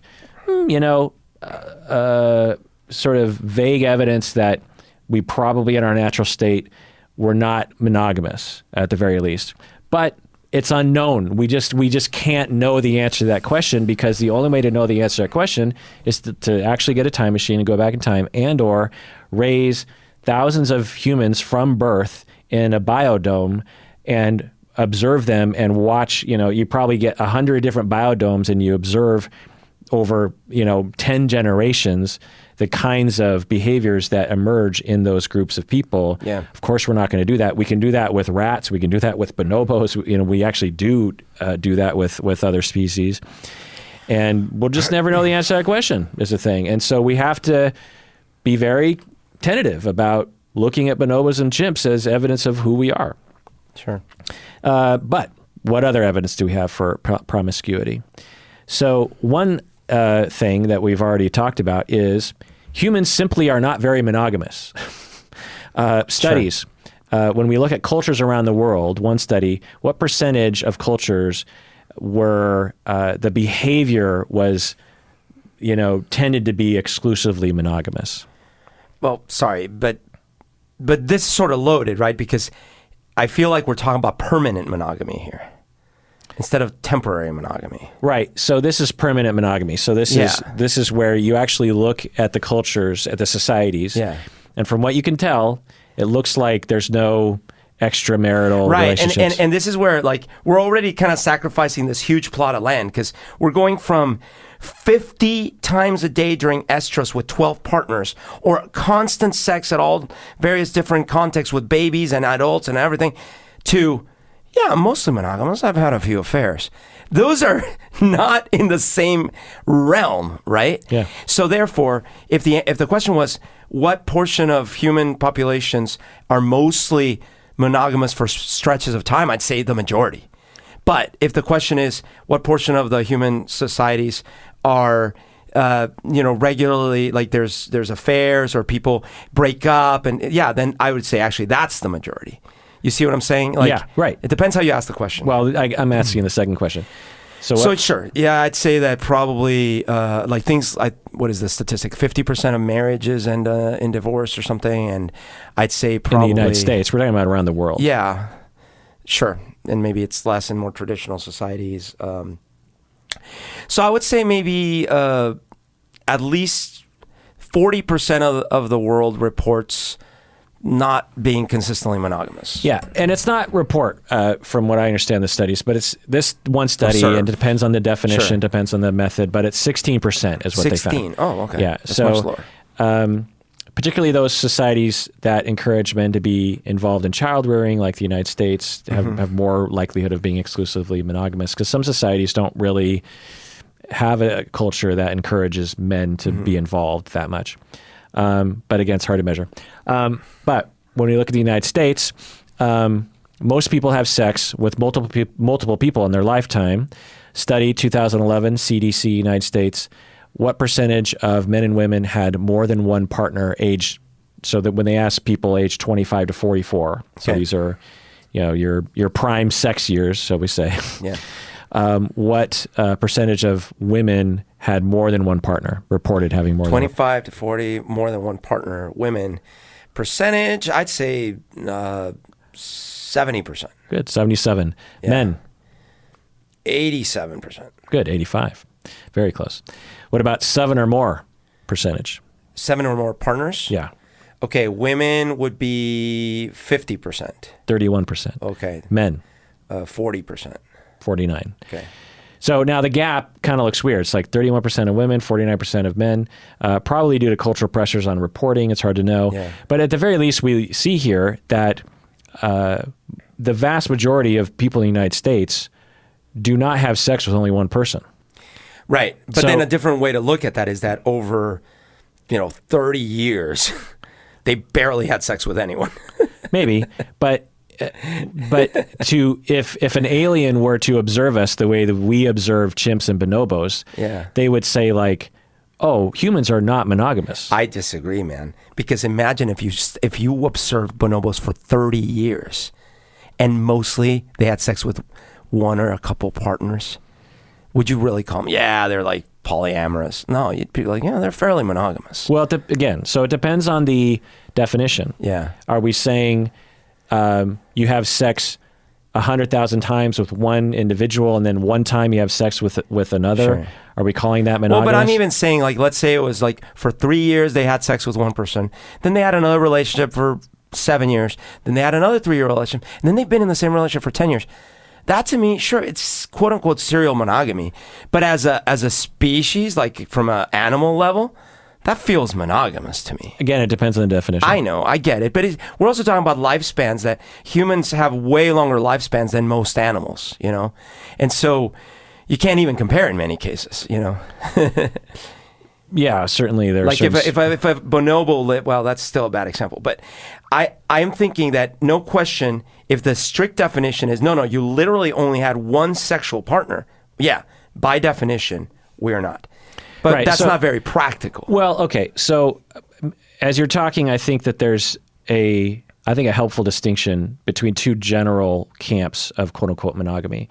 One is that for some period of time, you tend to prefer to be with one individual, right? Whatever that, say a year or 5 years or whatever, some sort of span of time, and that feels, if an alien were to come down and observe, they'd be like, wow, you observe for like a year, they'd be like, wow, 95% of them only had sex with one individual during that span of time. That's a monogamous species, and that is very different from bonobos and chimps. Right. And certainly that's what they would see among a lot of humans, for example. Another sort of camp of monogamy is how many people did you have sex with in your lifetime? Sure. Regardless of span of time of monogamy. Anyway, so as you said, half of marriages end in divorce. It's actually more complicated than that. I can't remember the exact figures, but it's like half of marriages, but something like only 35 to 40% of first marriages end in divorce. Oh, interesting. So second and third are more commonly right. So if you get divorced once, your second marriage is much more likely to end in a divorce. Oh, no. And third marriages are very likely to end in divorce. That sucks. So if you get married your first time, like 2/3-ish chance you'll probably stay together the rest of your life. Yeah. So that seems to, but a lot of marriages end in divorce. This is evidence that we're quote unquote not monogamous. And I'm comparing us to, again, in the animal kingdom, they will look at, for example, gibbons, which are a primate. And for the most part, they tend to mate with one person for their entire life. Yeah. There are quote unquote divorces occasionally, but it's not, and they live a while, and it's not serial monogamy. It's not, they don't tend to stray from that. And so anyway, compared to gibbons, right, we're not as monogamous as gibbons. That's a given. But that's a given. But I was going to say the interesting thing about having the stat of like, okay, so one divorce, you're less likely, the first marriage you're less likely to divorce, but afterwards you're more likely. This made me think of something.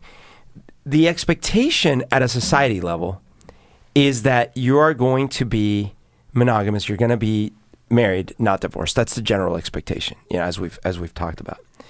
But at the same time, there is the expectation that you're going to find the right one, right? So like that's how you stay together. So then it's like this crazy demand because, and then on top of that, it's like, and you probably should be a virgin, right? Like, it's like, okay, wait. How the hell am I supposed to find the right one in the first place then? It doesn't make sense. So at a bonobo level, or a given level, I feel like they don't have as much of a choice. It's not like they get to travel, see the world for a bit, go to college, right? No, like they grow up in their little society and that's their partner and they mate and that's the thing. Well, it occurs to me that when humans were less free, marriages probably lasted longer and there were probably less separations. What do you mean, like 100 years ago? Yeah, or even longer, right? It was like you didn't have a choice. Yeah, it's true. First of all, you met less people. Right. You had less distractions. You didn't have porn. You didn't have any other stuff. And you certainly, the church in many cases wasn't even, it was a verboten thing. Now, you may be unhappy. You may fight. It may even be violent. Sucks, right? But you're going to stay together. Mm-hmm. So then I'm wondering, well, then what is our natural state? Because you think, well, now that we're freer, our natural state seems to be more divorce. But you could think, well, then therefore, is our natural state to eat a lot of sugar and get overweight? Right. That's good. That's a good point. Yeah. Because that's a tempting conclusion is, well, we're moving into a freer, more flexible society. Right. That is not being, there's not as much controls on our behavior as it was 100 years ago when you had strict laws even, strict religious ideals, strict, stigmas. Women could literally be killed and still can be in some societies if they cheat, for example. So we're heading into a society in which people are flexible and free to be who they want to be. Right. Does that mean that, and we're becoming more promiscuous. Right.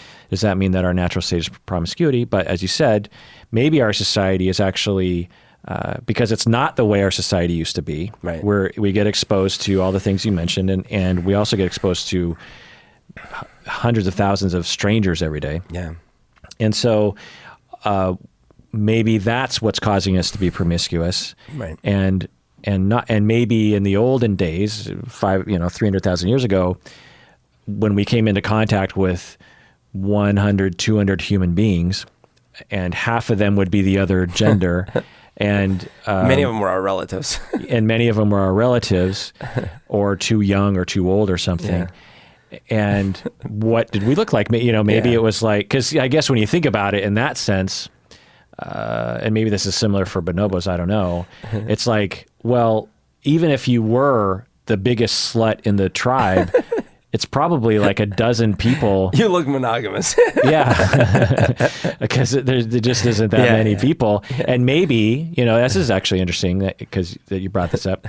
Maybe our, now that we're free, there's a certain evolutionarily designed instinct that when tribes would bump up against other tribes, which was very rare, right, there would be this sort of like, ooh, I want to get me some strange genes, strange DNA. Yeah, I want to get some strange here, but it only happened like once every 5 years maybe. Yeah.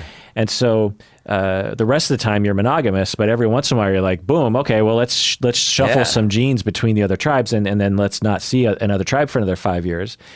Maybe it's like, and since the average human lived to be, 60 years old or something, right? Well, not average, but the average adult lived to be about 60, is that you effectively would have sex with one person like 99.9% of the time, and like every now and then you'd have a dalliance. Right. And so it's an interesting question. Again, we have no idea. No idea. We just don't know. Like they're all great speculations, and and we just also have to acknowledge that all of our wishes get infused into what data we tend to privilege. Like, there are certain people who like polyamory, for example. There's polyamory advocates, if you will, and they will cherry pick the data. Just look, humans, we're not supposed to be monogamous. Right. But the conclusion I have is just like, we just don't know. Like it'd be nice. There seems to be strong evidence. Yeah. But we really just do not know. Yeah. Now, what we do know is that we can think more flexibly about what is possible for humans. We don't have to say, what we do know is that from the data, there's a lot of different ways to be happy and a lot of different ways to function as a society.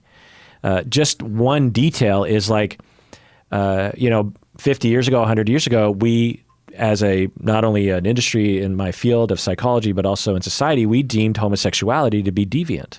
Right. It was a disorder. It was against God. It was unnatural. Yeah. It was evidence of something wrong with your brain. In the same way that if we see someone ranting and raving and seeing that they're, I'm Darth Vader on the street, we go like, well, they have a disorder. There's something wrong with their brain. It's so out of the norm and there's no rational reasons why that would be happening and it's totally dysfunctional. Although now we might believe it because since Emperor Palpatine came back, anything is possible. God damn it. So we deemed it unnatural and thus, a disorder.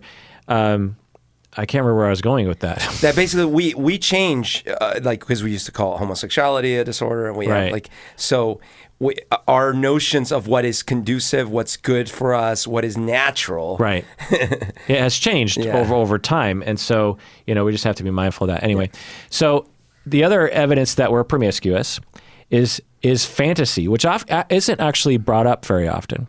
Interesting. When you ask people what they fantasize about. Strange is a very common theme. Sure. People that they know and just strangers. Yeah.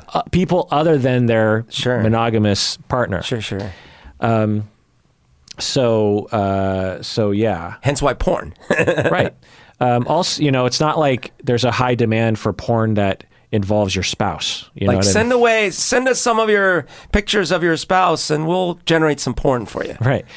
That's a business idea. That certainly happens, but it's in terms of you film your spouse doing something and you masturbate to it later or whatever.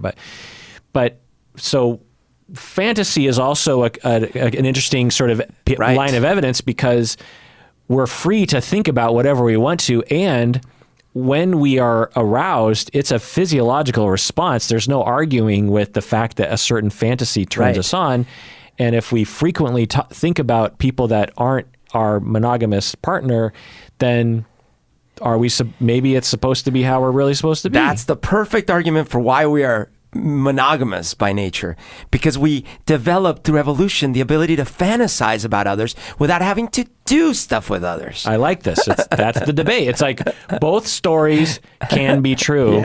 No way to test for it. That's the point. We have no way to test which one is true. And that's what I want everyone to understand as we go through this is like whatever you've learned about, the debate, are we naturally monogamous or not, is that people, philosophers included, they'll start pointing to data, but it's like, well, we just don't know. There's no way to test if that's true. Just because it feels right to you doesn't mean it is, supported by the data. And again, it goes back to, and by the way, I'm not actually taking sides here. I'm just kind of enjoying pointing the inconsistencies no matter which way you cut it. Because the whole thing about what feels natural in our head or whatever, again, take some morphine and then ask yourself if it feels natural that you want more morphine. Right. And what that means. And so like, sure, there's lots of things we desire, lots of things that are genetically programmed for us to want. Right. And then still we have to make conclusions about, is that what we should do?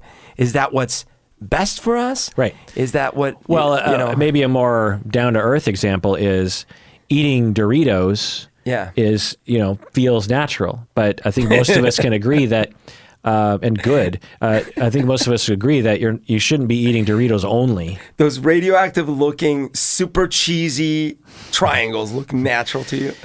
The other data here that we are promiscuous naturally is that humans cheat a lot, even though there are many consequences against it.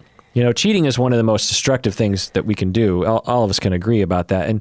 And I've talked with a lot of people who have cheated, and everyone is busted up about it. I mean, even people who do it frequently, when you actually ask them to reflect on it, they don't want to cheat. They wish they could have cheating isn't the goal. The goal is to, I don't know what the goal is particularly. There's a lot of reasons why people cheat. But anyway, and this is true in all societies. So if we look at in the United States, affairs over the course of a marriage, this is self-report, remember, because you can't measure this empirically. But when you ask men over the course of a particular marriage, and this is actually a stat that I came across that I liked, because a lot of the stats, they'd be like, when you ask men and women how often they cheat, it's just like lifetime. Yeah. Which isn't very interesting, because think about all of us when we were like 16, like 20, cheat, most people have some event in their life that could be categorized as cheating. Like, how much in a relationship are you at some point? So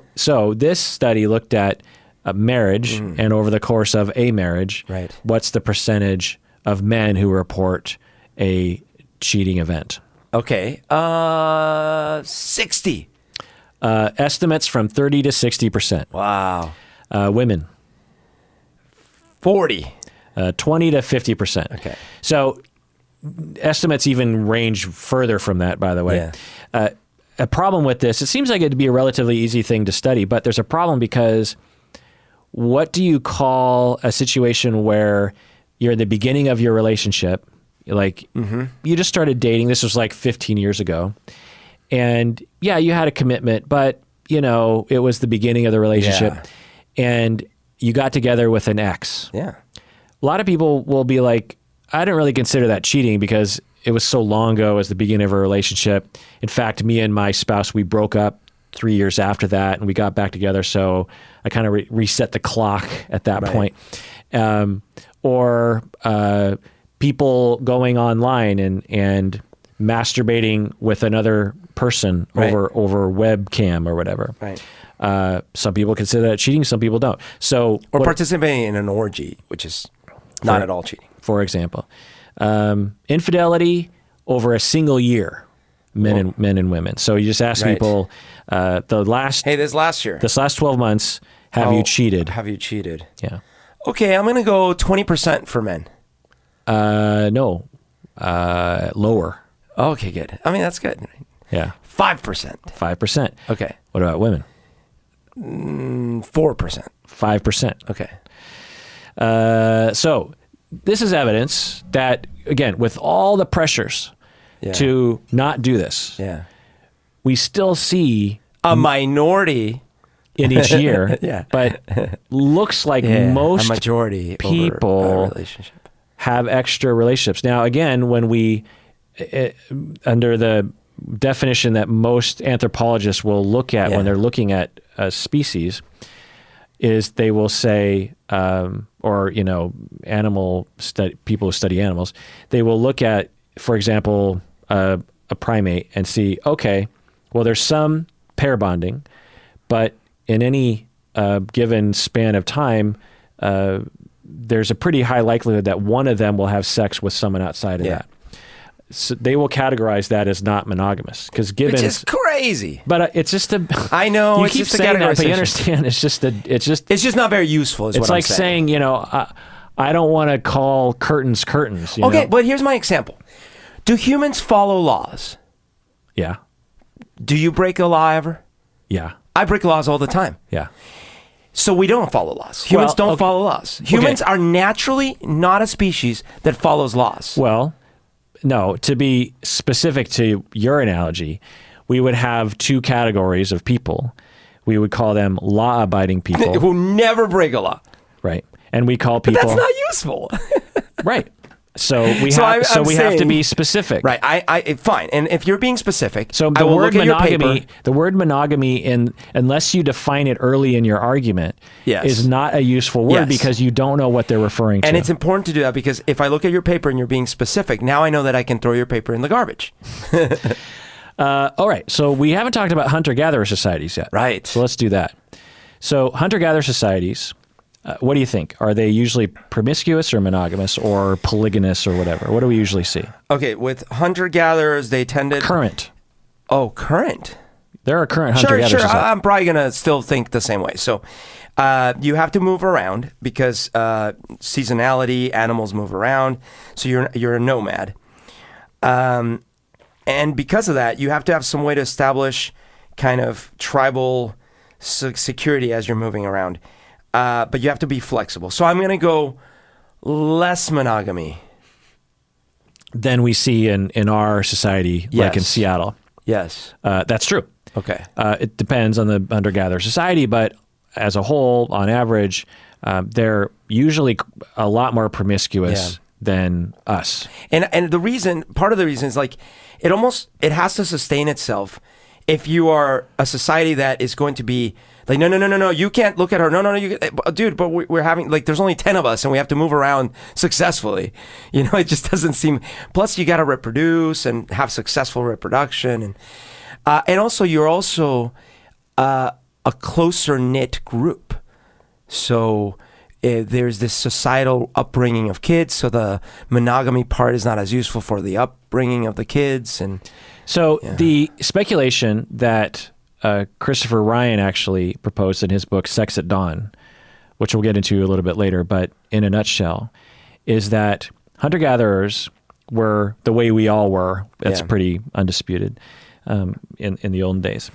And only some of us are today. And so when we look at that, we're like, okay, why are there differences in not only sexual behavior, but in attitudes? yeah. Well, hunter-gatherer societies tend to, like bonobos, not really care about resources because it's abundant. Now, we have this bias that like hunter-gatherers had it hard and agriculture made it easier because you get to grow your food. You don't have to go look for it. But that's a bias because we are an agricultural, culture, and we don't know how to hunt and gather anymore. But hunting and gathering with, especially when you consider low population volume in a particular region, Right. And nomadic lifestyle, imagine it's just essentially what it was like is like your tribe was like, oh, we kind of dried up this grocery store. Yeah. Let's just, walk a mile down the river. Right. Boom, a whole other grocery store just sitting there with just food just growing on the trees in the, the ground, deer to shoot with your bow and arrow, blah, blah. And so the difficulties are just different, right? In fact, one could argue that you probably just keep doing that indefinitely until one day you're like, oh crap, the new grocery store is not replenished. What are we going to do next season? Well, but at a certain population density, by the time you get back to whatever region or region that someone else has been, everything's grown back. Right, but then someone's like, well, you know how we've been seeing less resources? I've got an idea. We can kind of plant some of these resources. Right. And then that becomes more convenient for a bit, but it's a lot of work, but in a different kind of way. Right. You can keep your settlements. Right. So there's certain convenience to it for sure. And it allows for population growth in a way that you can't do with hunting and gathering. But hunter-gatherer societies, there's abundant resources and you don't have to work very long. Yeah. Again, that's another misconception that like, well, you must have to work like 24/7. Hunt all day long. But that's actually the opposite. Yeah. Agriculture work requires a lot more hours toiling. Every day. Than it does Constant. hunting and gathering. Imagine it's like you just walk, I don't know, like half a mile in one direction, and there's an apple tree. Yeah. There's some proto carrots growing out of the ground.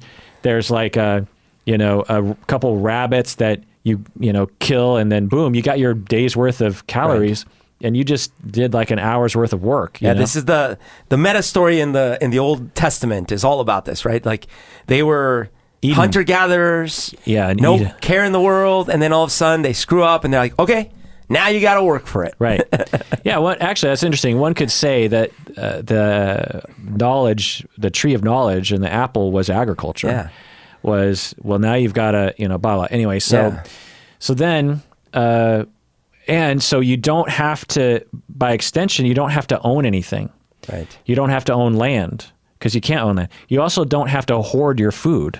You don't have to. You don't have to own your food. So that whole thing we were talking about, the jealousy instinct and stuff. Right. Maybe you don't need as much of that, right? It's like, oh, they're getting to hunt. Oh wait, I am too. But they're getting to. Oh wait, I am also getting to eat. There's that in these societies. One of the phrases that will be of value is the richest. I can't remember the phrase, but it's like the richest man is the man who shares his resources because you garner all these favors, cooperation. When you are sick and you can't hunt, you get to repay. Everyone wins when you give. The safest place to store your food for the winter is someone else's stomach. Oh, right. Bird in hand is like the stone that gathers no agriculture. Right. So because you have a psychology and a society oriented towards sharing and resource abundance and cooperation, it extends into sexuality. In that you don't have to own your woman or your man. Right. Not even necessarily your kids. Because if you're gonna take care of all the kids in the village, well, then other people will take care of your kids by extension. Right. And so you don't need to even know if they're your kids. So you don't need to make sure that that the women don't have sex with other people, because it doesn't matter. Yeah, it's more like a worker bee. And I don't mean this dismissively. I just mean like a worker bee is not worried about their specific genetic offspring. They care about the hive. Mm-hmm. And so like in this case, it's like, well, yeah, I mean, our tribe's important.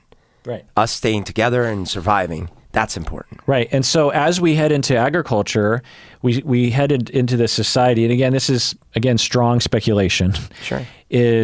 Or sort of believable speculation in a certain crowd of people, is that we went to agriculture. Now we have land that is yours, because you can't, and because it's hard to grow enough food for you for the entire year, because you're not, moving around. And resources are actually not very abundant in terms of agriculture in the beginning. You had to work really hard to get just enough food, which is like, why did we decide to go that direction? But anyway, and now you've got to start hoarding. And now you need people to work your fields, which is your kids. And when you die, who gets the land? You can't just give it to all of them, because it'll just be, further subdivided into, only one person can get the farm. The rest of them have to fuck off, and figure out something else. Plus there's decisions that have to be made, about us. So you need one person. Well, at some point there's like, well, the taller person, the father, because in hunter-gatherer societies, they're not particularly, patriarchal. Yeah. And so the father now becomes the one owner of this land. Yeah. And by extension, the owner of everything on it, including the human beings on it. And because the protection is now so physical of that land, men are advantaged. Right.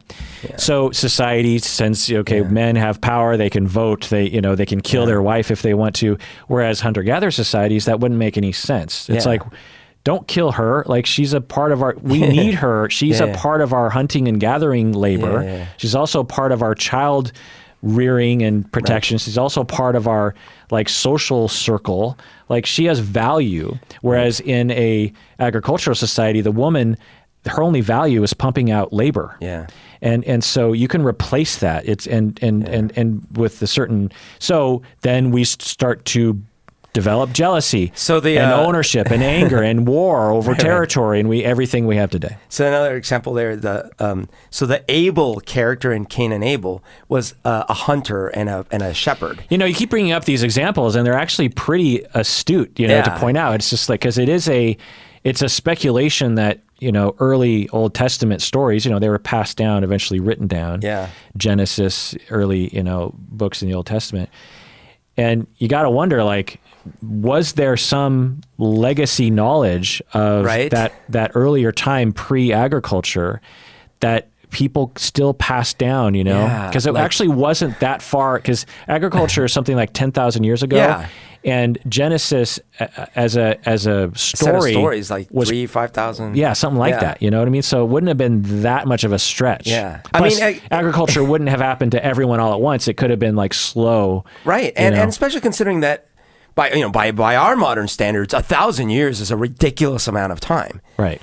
But when you're not really tracking time, it's more like you're learning through word of mouth what the tribe is telling you. And just you grow up and you impart that same verbatim word of mouth. Generations go by. And you don't care how many generations have gone by.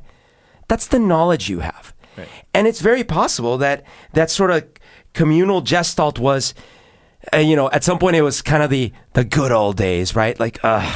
sort of wish we still had more berries around here. And then over the generations, it becomes, there was this man or this beast or this thing. And eventually it's like this God and this thing and the other stuff. Yeah, I mean, we're not the first to speculate this. Right, of course not. No, I've heard this a billion times. Yeah. I'm just saying, like, it's very interesting that. But I'm just saying it's a very worthy speculation. I just don't want to claim. I just don't want to claim it as ours. Oh no, definitely. Okay, so getting back to hunter-gatherer societies in terms of my notes here.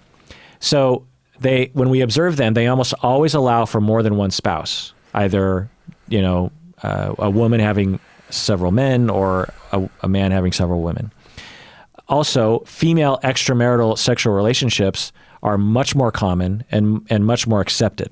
So when women have sex outside of the pair bond, it's not seen as necessarily a bad thing, and it's done more often. Right. Also, and here's an interesting finding, was that there's variation among hunter-gatherer societies, and as on a spectrum where you have on one side females having a lot of extramarital relationships, and at the other spectrum, at the other end, you have females not having a lot of extramarital. Which side is more aggressive, do you think?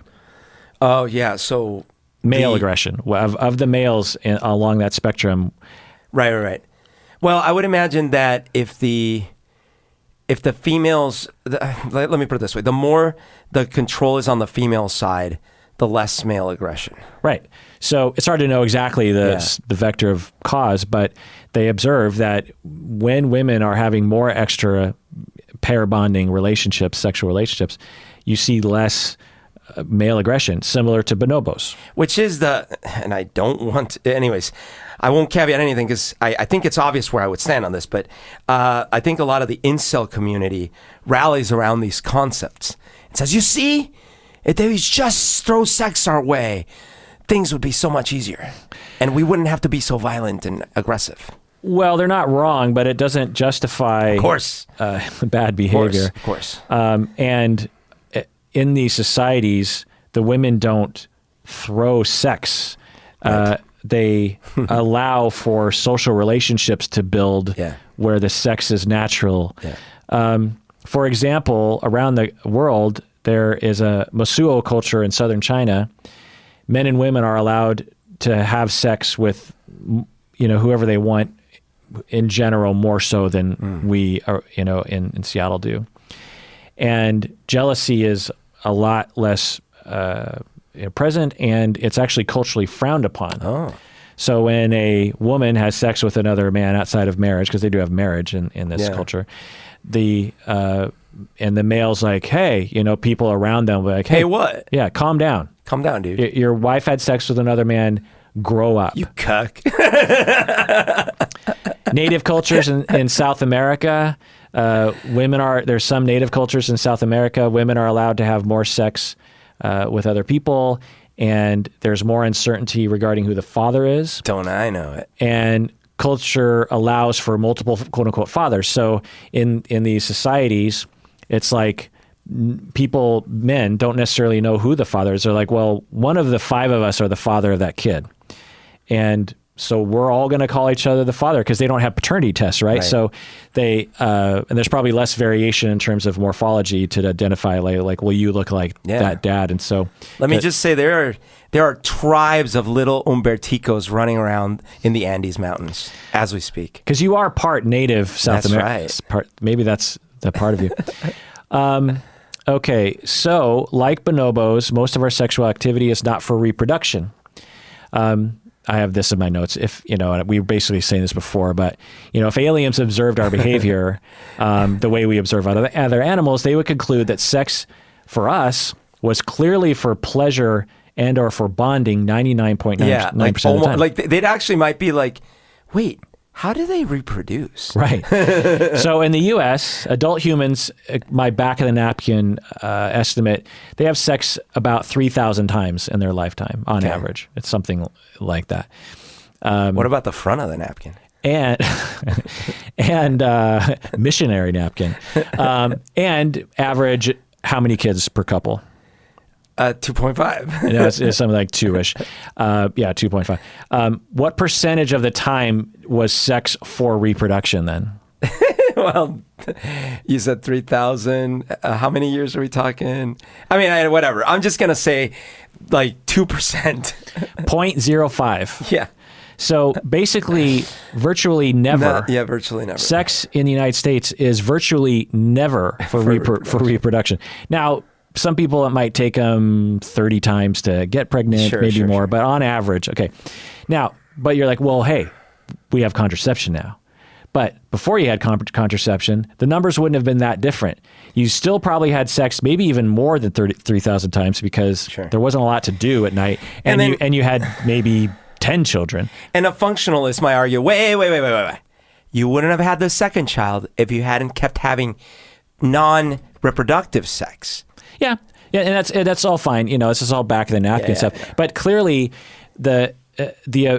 we wouldn't say that in the olden days people had sex 10 times and had 10 kids. Right. Like, if plus our species, we don't go into heat like other animals do. So there's no way there's very little indication that a woman is in estrus. There are some indications, but very little. And so, whereas you look at other species and it's extremely obvious, like their rump becomes bright red and so big that they have to walk hunched over and ready to go. You know what I mean?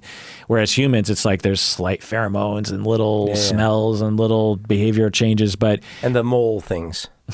Yeah. But wait, it is true that it used to be, because there was no contraception, it used to be more common where people would have, 15 children. And, just because it takes 9 months to give birth, that's 17 years, Nearly 20 years worth of every time we had sex, we basically got pregnant. Right. Well, every time we could have sex. Every time we could have sex and get pregnant, we got pregnant. We had sex enough times to get pregnant because you'd have to have sex randomly. Yeah, sure. So the other thing here is that a lot of human sexual activity doesn't involve penis and vagina. No. So you have, oral and same sex activity, heavy petting, masturbation. A lot of human sexual activity is not possible to reproduce from, and people enjoy all those other forms of sexual activity. Again, the contrarian might point out, I know, but you can't get to the reproduction one without the foreplay one. But a lot of people, quote unquote, only do foreplay for a few years until they reproduce. One could argue that lesbian sex is all quote unquote foreplay. Do you understand? But it's not foreplay. It's the play. So, a study by Meston and Buss, 2007, found that there were 237 reasons why humans have sex. What are some of them? They're hungry. No, they're bored. They're in close proximity. They're under stressful situations. Okay. They are upset at each other. They're happy with each other. They're related to each other. They're not really. I don't know. I like you're not getting any of the main ones. Well, they find each other attractive and they just met. Okay. They are in love with each other. Yeah. I'm surprised it took you that long. Like 237, they'll probably throw they smelled like But fish. I'm just saying, you brought all the dregs and not because they love each other. How about that one? Sure. Okay. So to be systematic, I'll give the list of the main sort of categories. To feel love, to express love, to bond, to feel commitment. Self-esteem boost. Or because of duty, or because of pressure, or mate guarding, or stress reduction, as you said, pleasure, to feel desirable, experience seeking, social status, revenge, and reproduction, and many more. So for humans and bonobos, sex clearly evolved as a communication of some sort. How much, how often, but sex is a way that we communicate to other people. Yeah. Revenge, that I love you, that I'm dedicated to you. When my dog feels insecure, he gives me a worried face. He puts his tail down. He whines. Yeah. All dogs do this for the most part. For a human or a bonobo, when they become insecure, one of the instincts is to seek sex with, particularly, I guess, your romantic partner, as a way of communicating, look, I'm a little insecure. Can you reassure me? So we all can understand that. And again, how much of it is an instinct? How often did we do that in comparison to other signaling to other people for reassurance? It's hard to know, but we clearly have that in our background, because otherwise we wouldn't probably exhibit it at all. You know what I mean? Right. And at the same time, I wonder, so imagine if, again, the aliens, right? And they start jotting down their notes and they're like, okay, I think I've got a conclusion.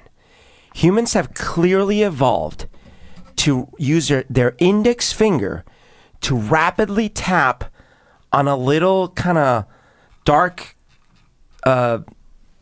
cube or rectangle, and while they're staring at photons flashing in front of their light. I thought this was sexual until I thought it was like, clitorises aren't cube. They're not a cube shape. What are you talking about? No, but and they're not necessarily dark. The aliens are like realizing, okay, humans evolved to tap on things while they're looking at photons that are irradiating really quickly in front of their eyes. So to be clear, Berto's talking about a mouse of a computer and a video game. Yeah.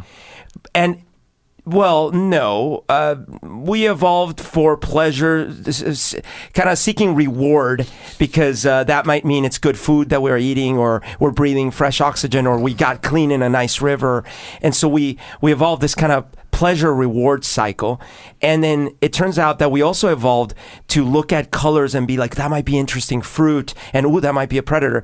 So now all of a sudden we're flashing these things and it's rewarding us. We're kind of hijacking those original systems. So similarly, in a modern... And to be clear, there's nothing in the natural history of our species that looks anything like playing a video game. Exactly. Yeah. But in the modern world, where we're like, we have the same hormonal triggers to feel like, ooh, I feel I need to reproduce. But then it's like, well, I don't have to reproduce, it turns out, because I got this little plastic thing I can put on. Plus, I've got this little porn I can watch. Plus, all of a sudden, the need is still there, because ultimately the species is trying to reproduce. But the outlet looks like all sorts of different things. Well, so I want to also point out that the experts will say that we evolved clearly a instinct and a need to reproduce, just like any other species that reproduces through sex. So that's clear. But like bonobos, we also evolved and adopted sex as a way of socializing. Right. That seems to be clear as well. And so in the same way that when our social instincts adopted things that were useful. So for example, for a non-social lizard, they, like all other animals, have a pain response. And so if they were to be on a hot plate, or you were to stab their tail, they would feel pain and they would wince and they would run. There would be a pain receptor that tells the brain that hurt. There would be an automatic reaction to pull away, and then there would be an evaluation, like get away from that source of pain. So, most, if not all, animals have that in our neuronal, instincts and psychology, and we're born with that. Right out of the womb, we can feel pain. Well, we didn't come from species back in the day that had a different system of motive. So that's a system of motivation. Yep. So you have pain and it motivates you to get away from the pain. You need to have a negative experience and then it motivates you to get away from that pain. Okay. So we didn't evolve from a species that had a whole other set of motivation mechanisms that had a different set for socializing. So as we started to develop into a social species, primates and other mammals, we adopted that pain response as a way of motivating us to socialize. And so when we were hurt or rejected or left alone or someone dies, we actually feel that pain. That's why our heart breaks. That's why we feel that sort of hard, sort of like a stab in the heart. We'll be like, oh, that person stabbed me in the back. And there's all these metaphors, and it's not a metaphor. We feel physical pain, whether it registers consciously or not. There's a physical pain, and then we're like, oh my God, this hurts so much, and you're crying, and you're like, oh, cringeworthy. That's why when we're watching... The brain's like simulating physical pain for We're you. simulating being stabbed or being poked at by a bear or something. Right.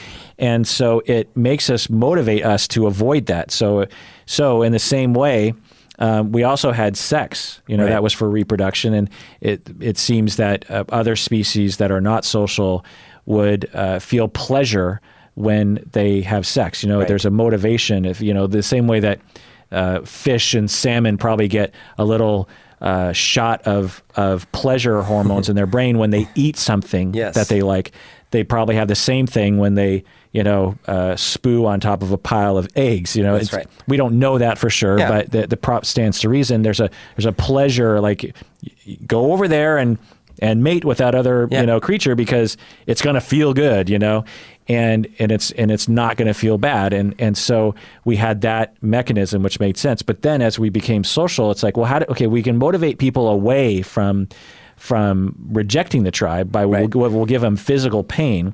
Well, how do we motivate? This is again evolution, adopting things and random chance. But eventually, evolution went in this direction where it's like, well, for those people who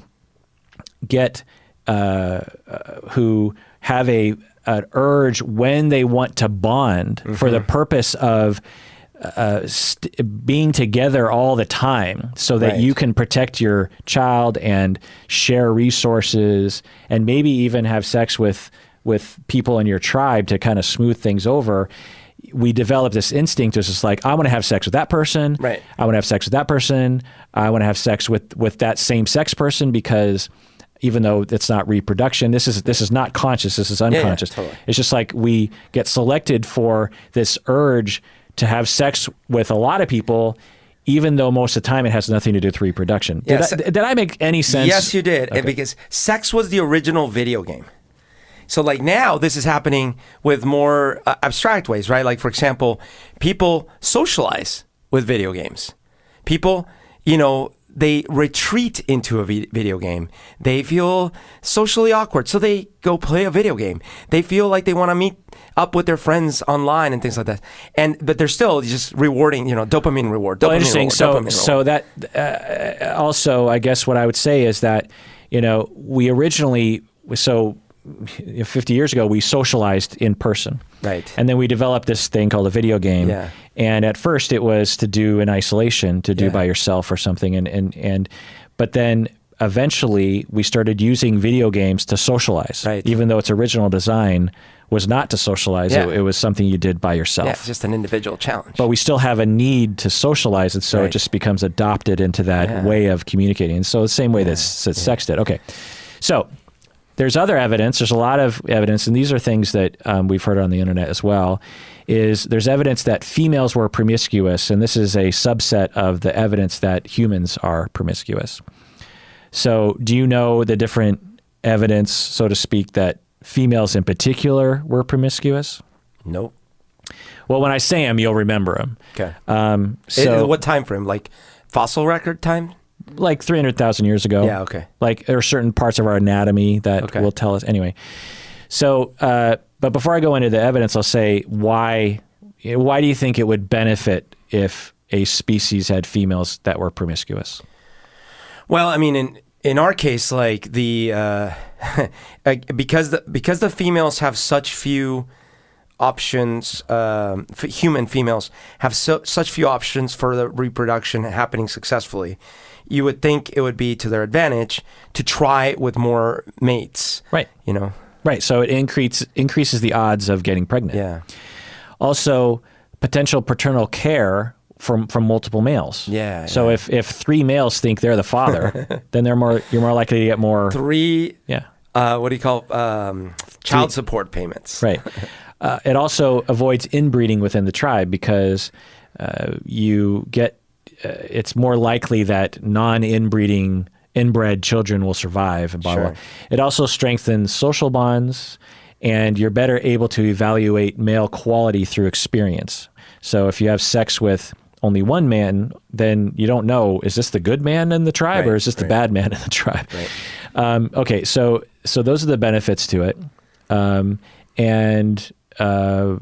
we talked about earlier, the hunter-gatherers seem to, when you have sex more promiscuous sex, people tend to like each other more, and they tend to be less competitive with each other, and they tend to cooperate more. But anyway, so one of the interesting things about humans and other primates is that when females and males are having sex, they will vocalize. So it just, we all know that, from at least porn. I go, Gucci, Gucci, Gucci! That there's a compulsion to make vocalizations while you're having sex. And to us, it just seems like, well, it's just something that humans do, but, other animals will do it too.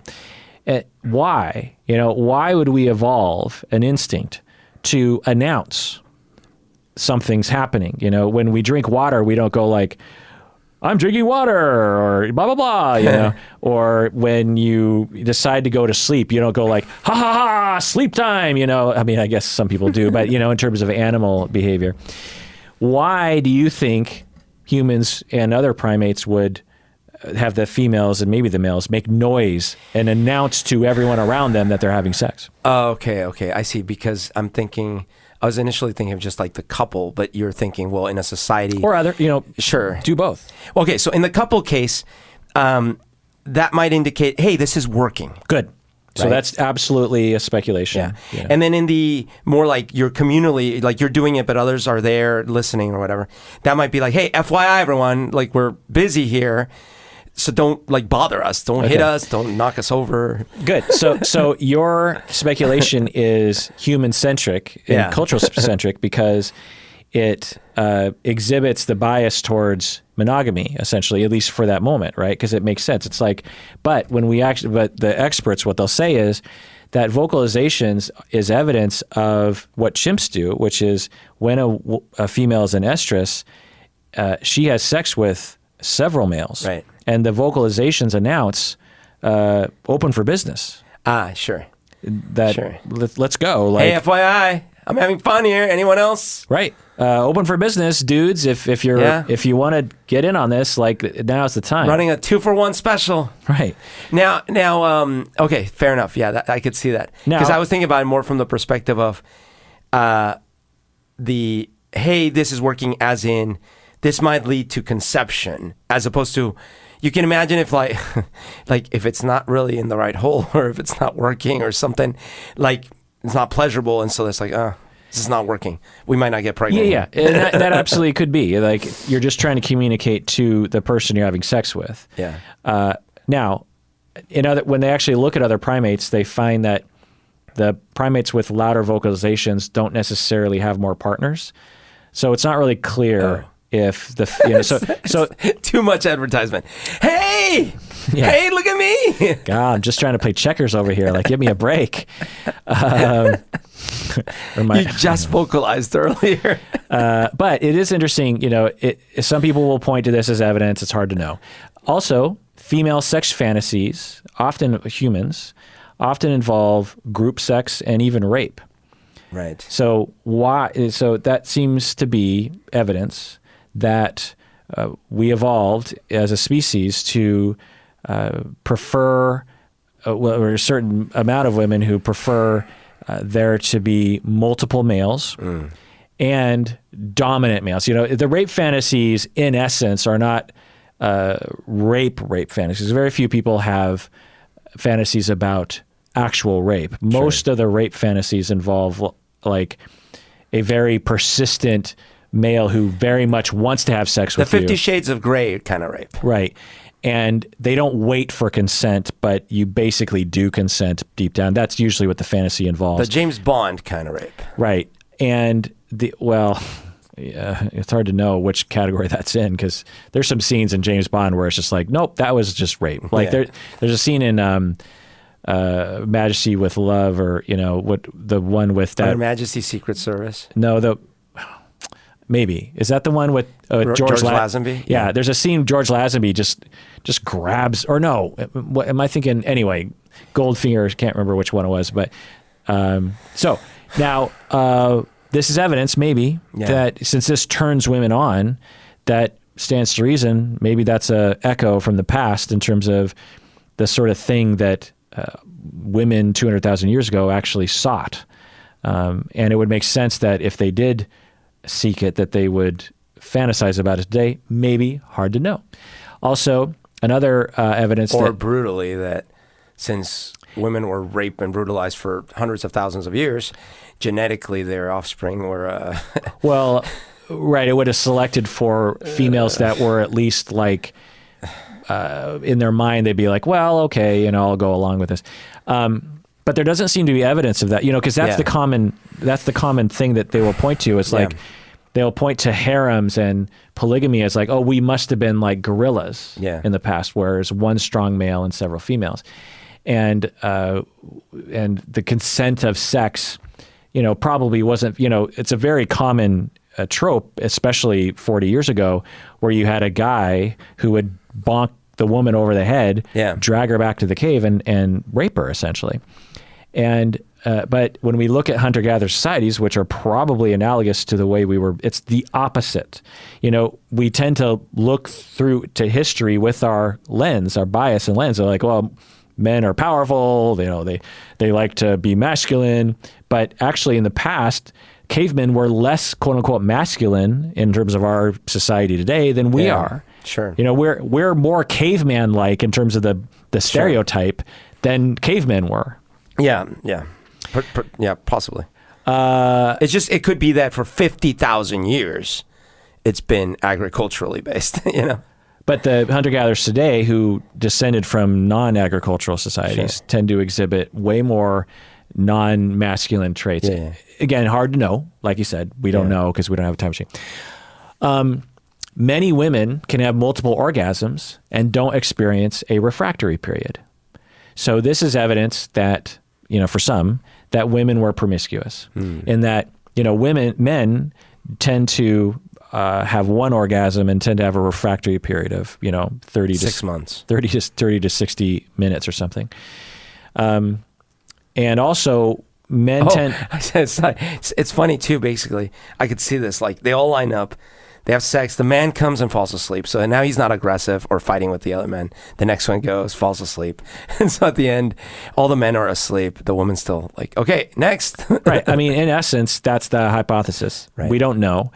But the hypothesis is like, well, women have an easier time with orgasming and keeping going, whereas men don't. And so that in terms of one model you look at, it's like that's 10 men to one woman in one session. It fits the chimp model. Yeah. Also, penis size. So what do you know about penis size and the speculation as to our relative monogamy or not? I don't know. Oh, wait. So humans gorillas have larger penises than other primates proportionally, let's say. Well, like gorillas have small penises. Right. So I think the buffer you are, the less you need to have a large penis is the point. and why? I mean, that is partially related. The gorilla doesn't have to compete. The silverback competes physically. Right. And if they're the toughest in the playground, they get the females. Right. Period. So the gorilla, the way that they operate sexually is that the dominant, in largeness and muscliness has something to do with dominance, will basically just get a few females, and if anyone comes around, he kicks their ass. Right. So he has exclusive sexual rights, so to speak, with the females under his reign. So his penis doesn't have to be big. And so we're always trying to optimize our resource expenditure because if there's no need to have a big penis, you don't want to waste resources making a big penis. But there was a different hypothesis or something I had heard, because why do horses have huge dicks? It's because they need No, but it's because physiologically, they just can't get a small penis in to a female horse the way they fuck.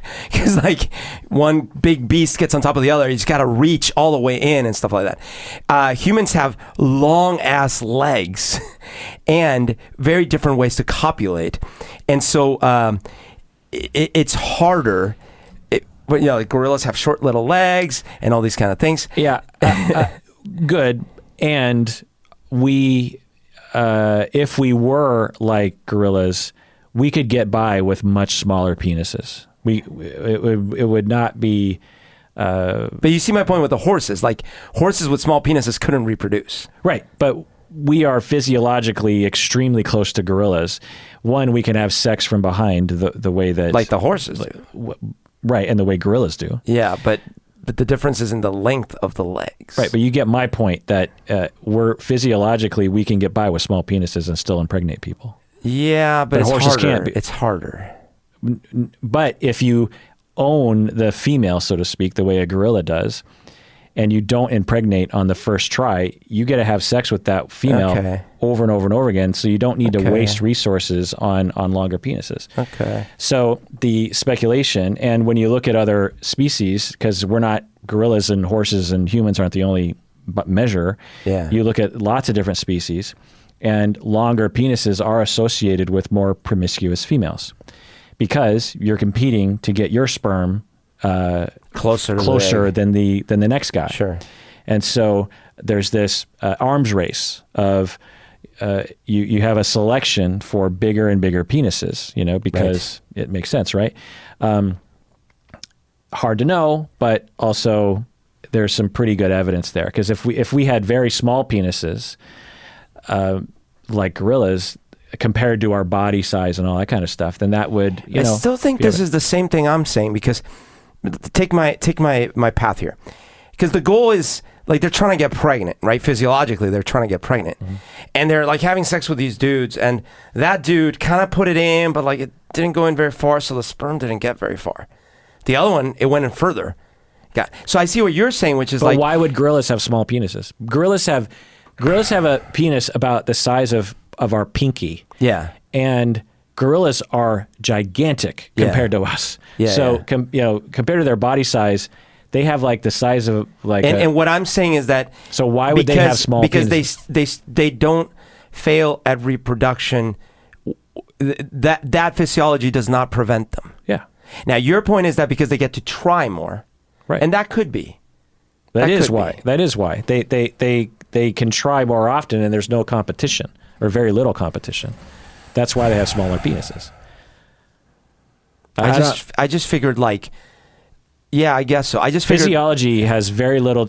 There are lots of different penises in the animal kingdom, and they almost always reflect some kind of selection, like duck penises, for example. Yeah, there's an arms race between the female quote unquote vagina. They don't call it the vagina, and where the sperm goes, and the male penis. And they have these bizarre penises. If you ever want to watch a YouTube video, if you haven't seen, about the duck penis. It looks like it's almost as long as the duck is, maybe longer. And it's shaped like this alien feathery thing that it's not one direction. It's like several things, because from what I understand, male ducks are routinely essentially raping the female ducks, and the female duck, because they are frequently overpowered effectively by the males, their only defense against, because it makes sense that the female would want to would be selected for choice in terms of like, okay, that male is a good male to allow me to impregnate me. They have all these dead ends in their quote unquote vagina. And their vagina is very long. And so so there's this arms race, and so the shape of the phallus of the penis reflects that behavioral pattern. And so with longer penises among primates, we see all of our primate cousins that have longer penises. It tends to be, if not universally, I'm not quite sure, associated with promiscuous females. Okay. I find it odd that the body shape would play no role, because it does play a role. You know what I mean? It does play a role. Like, for example, there are other animals that have penises that are basically, you can't even see them. Right. Because the physiology allows for there to be transfer of sperm without, so the gorilla has a penis that has to be long enough, it's not longer than it needs to be. That's the whole thing. Yeah, I guess the way I was thinking about it is, if you think of like a male and a female standing up and then trying to have sex like doggy style, right? If their legs don't align, like the penis has to be longer. But you're thinking about sex that you like. So all you have to do is get sperm into the vagina. It doesn't have to be satisfactory in terms of in your head. You know what I mean? No, I'm not talking about pleasure. I'm talking about successful insemination, right? So you can successfully impregnate a woman, even though it's harder, maybe. But if you had multiple chances, you know what I mean? Plus, the reason why the vagina is longer is because the penis has elongated, they elongate it together, you know what I mean? And so if humans had small penises, the vagina would be much shorter and the uterus would be much closer to the entrance. See, this is where you would have to be making my point, because why would it get longer if it didn't have to? Because of competition between males. But the competition is... So let me walk you through it. So you have 10 males having sex with the same female. Right. And this is back in the days when our penises were half as long. Sure. It was probably even a distant relative to chimps and bonobos. Right. You know? So you have 10 males having sex with the same female. And they have sex within the same, half an hour period of time. I don't know, right. Whatever. And each of the males has a different penis size, ranging from, X to Y. Right. Y being the higher one. Well, the penises at the Y end of the spectrum are slightly at an advantage in terms of impregnating the female.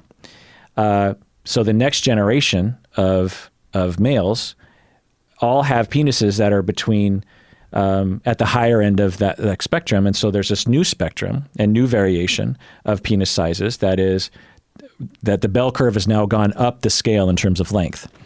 And now the vagina gets longer because it needs to, sort of move away from the sign from the. I've never had this conversation before, so the words are. But for those, and again, biologists would have a problem with this language. This is you don't like conclusions about cause and effect with genetics and psychology. And this is what I'm saying is, like, you can't prove the chicken or the egg here. It could be that as our body started elongating, we started walking upright, the uterus started moving up in the body, and that necessitated longer penises to be able to make it all the way in. I'm not saying that's wrong. Right? It could be. So that's the first thing you've said that's made sense. But you are attributing it to... I'm not attributing it to... I'm saying this is the hypothesis. And this is promiscuity. And when they look at other primates, which also have sex face-to-face, by the way, other primates have sex face-to-face. Right. So, every sexual position we do, they do. Right. And they see a correlation between promiscuity and penis size. Okay. That's stronger. Okay. So the fact is that they've seen That's what I said at the beginning. Okay. Not to be argumentative, sure. but that's what I said. But, your point is well taken. It just doesn't discount, what I believe to be the strong evidence when you actually look at the other species of primates in particular, and really all mammals. I just always imagine, like, because there's also other things about our bodies that are weird, like, why are mammals, a lot of them, our testicles are outside? Why do you think that is? It's for the heat, right? It's mostly for the heat. Yeah. But there's variation in primates in terms of how big the scrotum is, how far the testes are away from the body. Like, there's variation. Why do you think that is? Because I'm imagining a gorilla generates a ton more heat inside their body than we do, and their testes would be further away from their body. You would think so, but they're not. They're a lot closer. Okay, so that disproves that. Right. So why do you think then, now that you know that data point? I don't know, because all I've ever heard is that the testes are away from the body to regulate the heat. Yeah. So the further the testes are away from the body, the more sperm it can produce. Sure. Because sperm needs to, I don't understand why, it's this cruel joke that God played on men, that it needs to be hanging outside the body. I always wonder, it's like no other organ has to, like the penis has to be outside the body because it has a purpose, but my kidneys aren't hanging outside my body, and of course the biologists will say, well, the reason why the kidneys are outside the body is because they don't function when it's warm. Well, every other organ managed to keep up with the temperature regulation system. What about the testes? Why the goddamn testicles have to... Oh, so are you saying that gorillas don't need to generate as much sperm? Yes. Oh, okay. So, sure. When you have more female promiscuity, you have species that have more sperm. But again, like the testes are outside the body in the first place to keep the temperature down so that there's more or less sperm, right? In this case, the gorilla doesn't have to have as much sex, doesn't need as much sperm because they have a more guaranteed mate, right? So then the testes shrink back up, right? So but then which one came first, right? Because like it could be that they got really buff because they had testes closer to the body, so they needed to guarantee that their females didn't get, Well, it could be. I mean, and the to get in the higher philosophical argument of when we talk about these things, we tend to talk about, because this, right? Yeah. But it's random mutation of genes that tends to survive to the next generation. And so the way you just phrased that is quote unquote, accurate because there's no way of determining, because there's no thinking man behind the design. So there's correlation between, there's been observed correlation between female promiscuity and penis size in primates. And sperm count. And which came first and why and blah, blah, blah. That's what's hard to know. But that's the observed correlation. So when we look at ourselves, imagine 300,000 years ago, like here's an analogy or a thought experiment. Aliens come to the planet 300,000 years ago and they start cataloging all the animals. But after a while, they're like, well, we don't want to have to observe every animal. Let's look for heuristics to follow.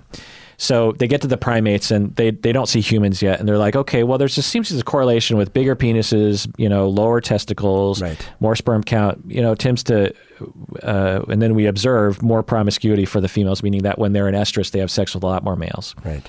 And smaller penises the opposite.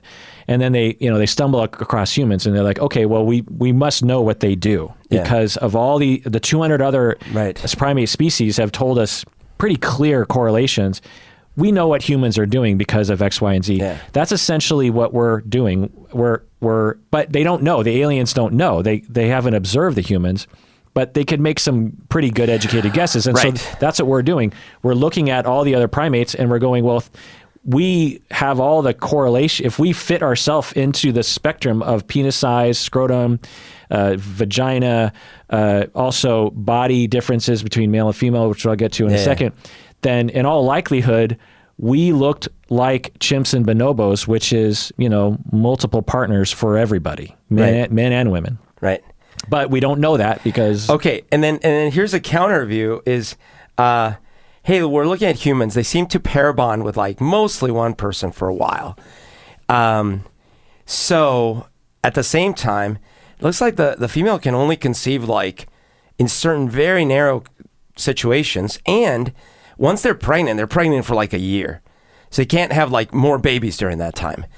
Man, so that must be why they're trying to guarantee biologically that it's going to work. So that tends to explain why they have higher sperm count, penis that can go in as far as it can to get the sperm as close to the egg as possible, why they seem to be horny all the time. You see, like they could observe the humans and conclude these conclusions from the fact that we don't have that many tries at it. But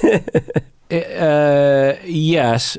But you understand what I'm saying is that when we look at primates today, and we measure the penis, and we count the amount of partners they have. Oh, totally. No, like if the aliens watched the primates, then they might be like, oh, wait a minute. No. There seems to be another trend here. Right. The humans seem to subvert that trend because of their society, but blah, blah, blah, blah, blah.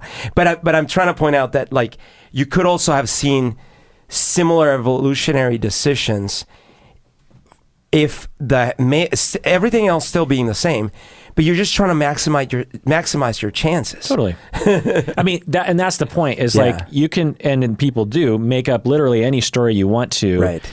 Given observation, and people have, they'll be because like, the same thing would happen, right? Like the males with the smaller penises would still die off because they had their one monogamous partner and they never had kids, and they tried for years and it didn't work. Yeah. So another thing that people point to is that our penises, we have these mushroom heads, if you will, right, on our penises in general. And do you know what the speculation about this is? Just isn't it like to try to keep it in a little bit? Like, so that's not extreme as like the dog one, but could be. But you haven't heard the other speculation? No. So the other speculation is that, and people will talk about it as if it's fact, that it's a scoop that scoops out previous. Oh yes. I have heard that. That's true. That's true. It scoops out previous ejaculate, and that, and so some people consider this fact, and it's interesting because what people will say on the internet, it's like, oh well, that's why men are sort of ravenous for sex, and that's why because we evolved basically from a species that raped women, and it's interesting because it's like, well, there's another angle here of like the women actually invited 10 people to have sex with her. Sure. She actually wanted it. She, it wasn't imposed on her. And because she wants to reproduce, she wants to have a child. Right. Now, some species are, like ducks, have a more, shall we say, rape culture.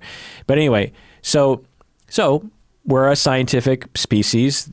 Let's design a study to determine if this hypothesis has evidence or not. So the hypothesis, we have a mushroom shaped penis top because women would have sex with multiple males when they were in estrus or all the time, and the mushroom scoop evolved to get rid of previous sperm inside the vagina.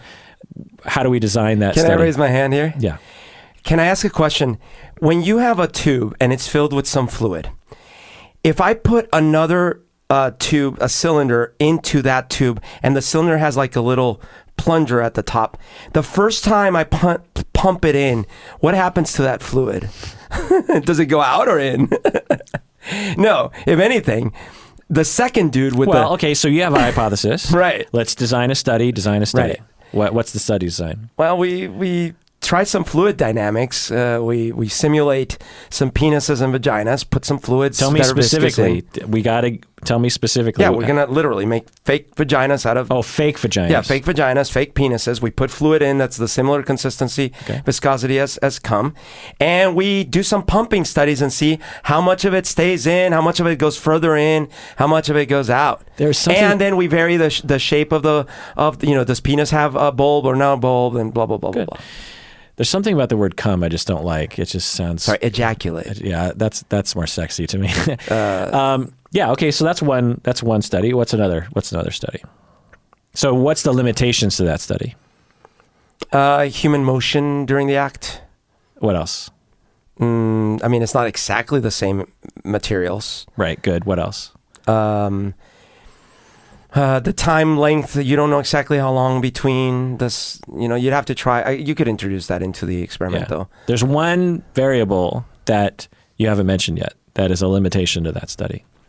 I don't know. It's you can't simulate conception with that. Well, sure, but you can't simulate conception, period, right? You can. Well...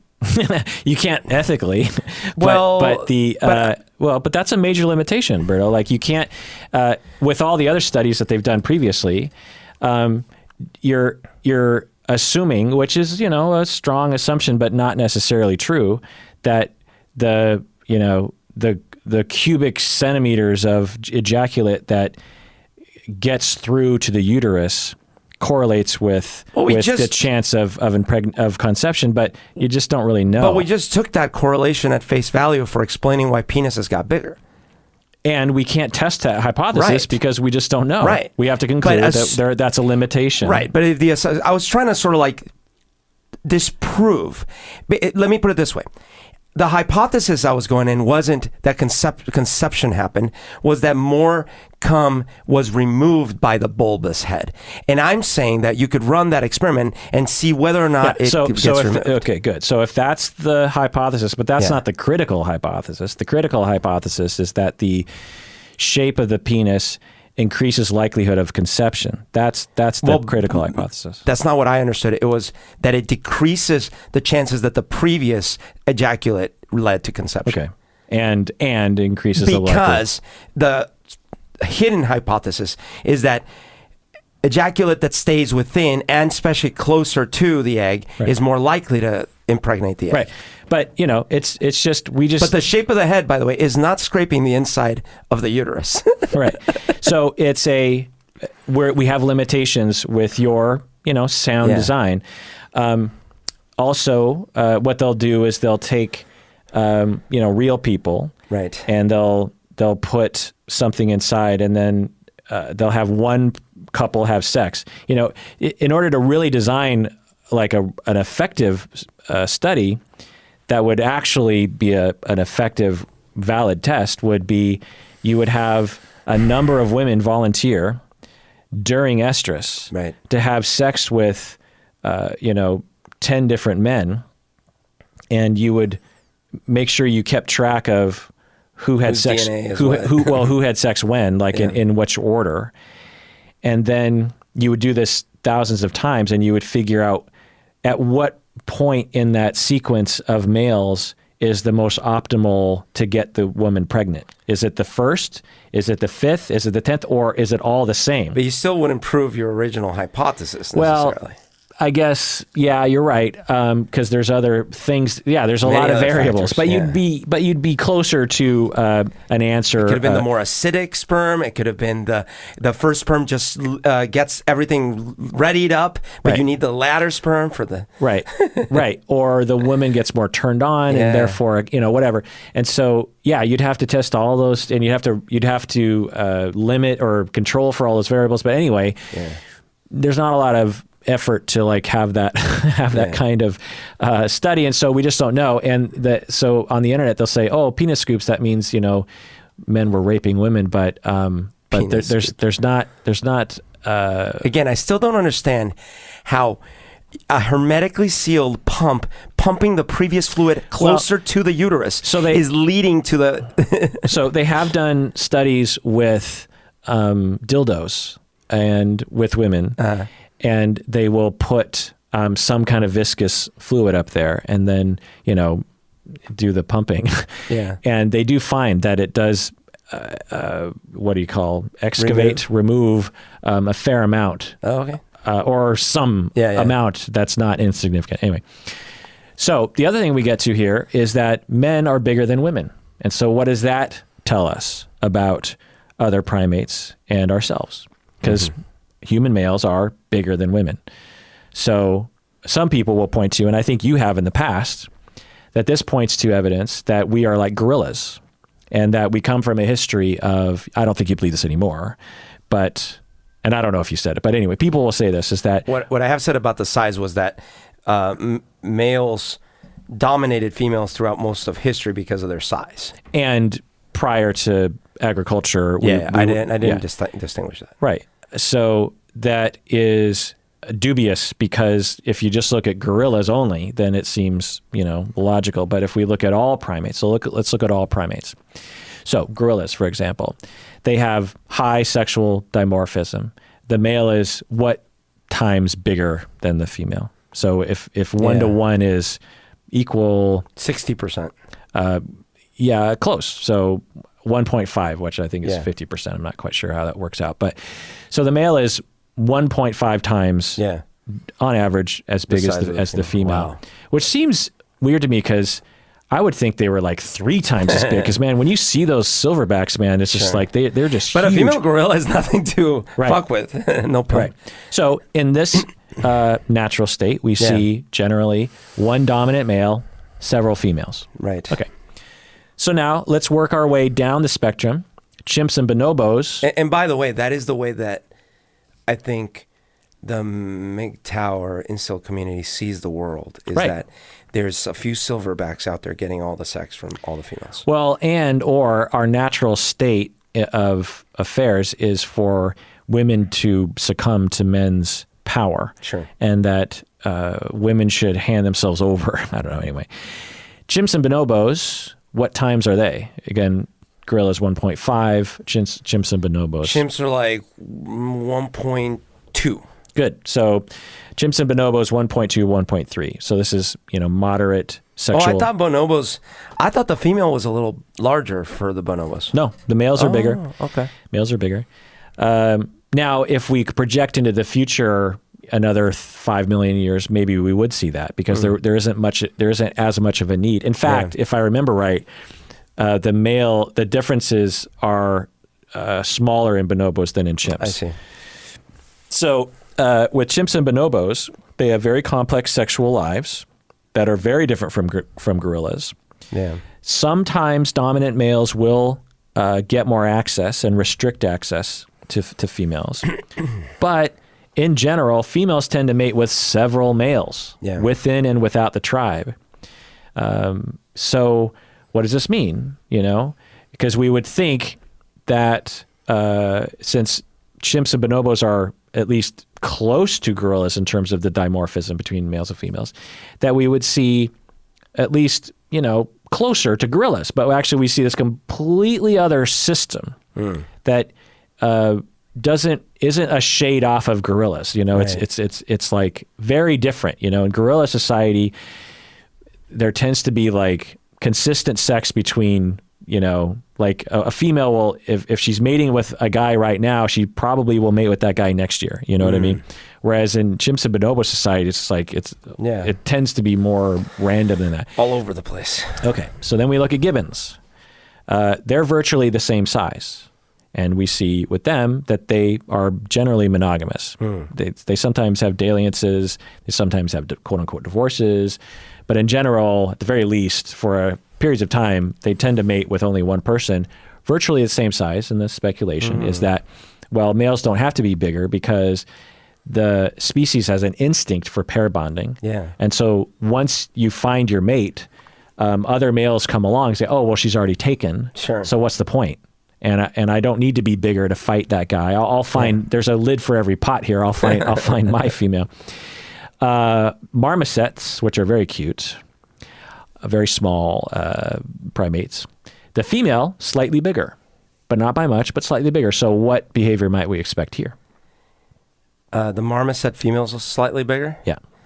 That potentially the female is protective of. They're a little more protective of their males. Okay. So Good. The one female might have a few males, but they're protective of them. Excellent. So exactly. So that's what we see. So now you're getting when we look at a variable, you actually can see a difference in behavior. Right. And we see that in marmosets, there's some females that have more than one male.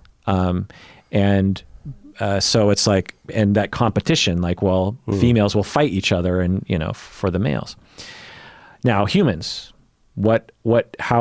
so gorillas 1.5, chimps and bonobos 1.3, 1.2, gibbons the same, marmosets, the female is like 1.1-ish. What's the human ratio? Yeah, like 1.2 maybe. 1.1. 1.1. So males are, we're very close to gibbons. We're closer to gibbons in terms of dimorphism than we are to chimps and bonobos. But what does this mean?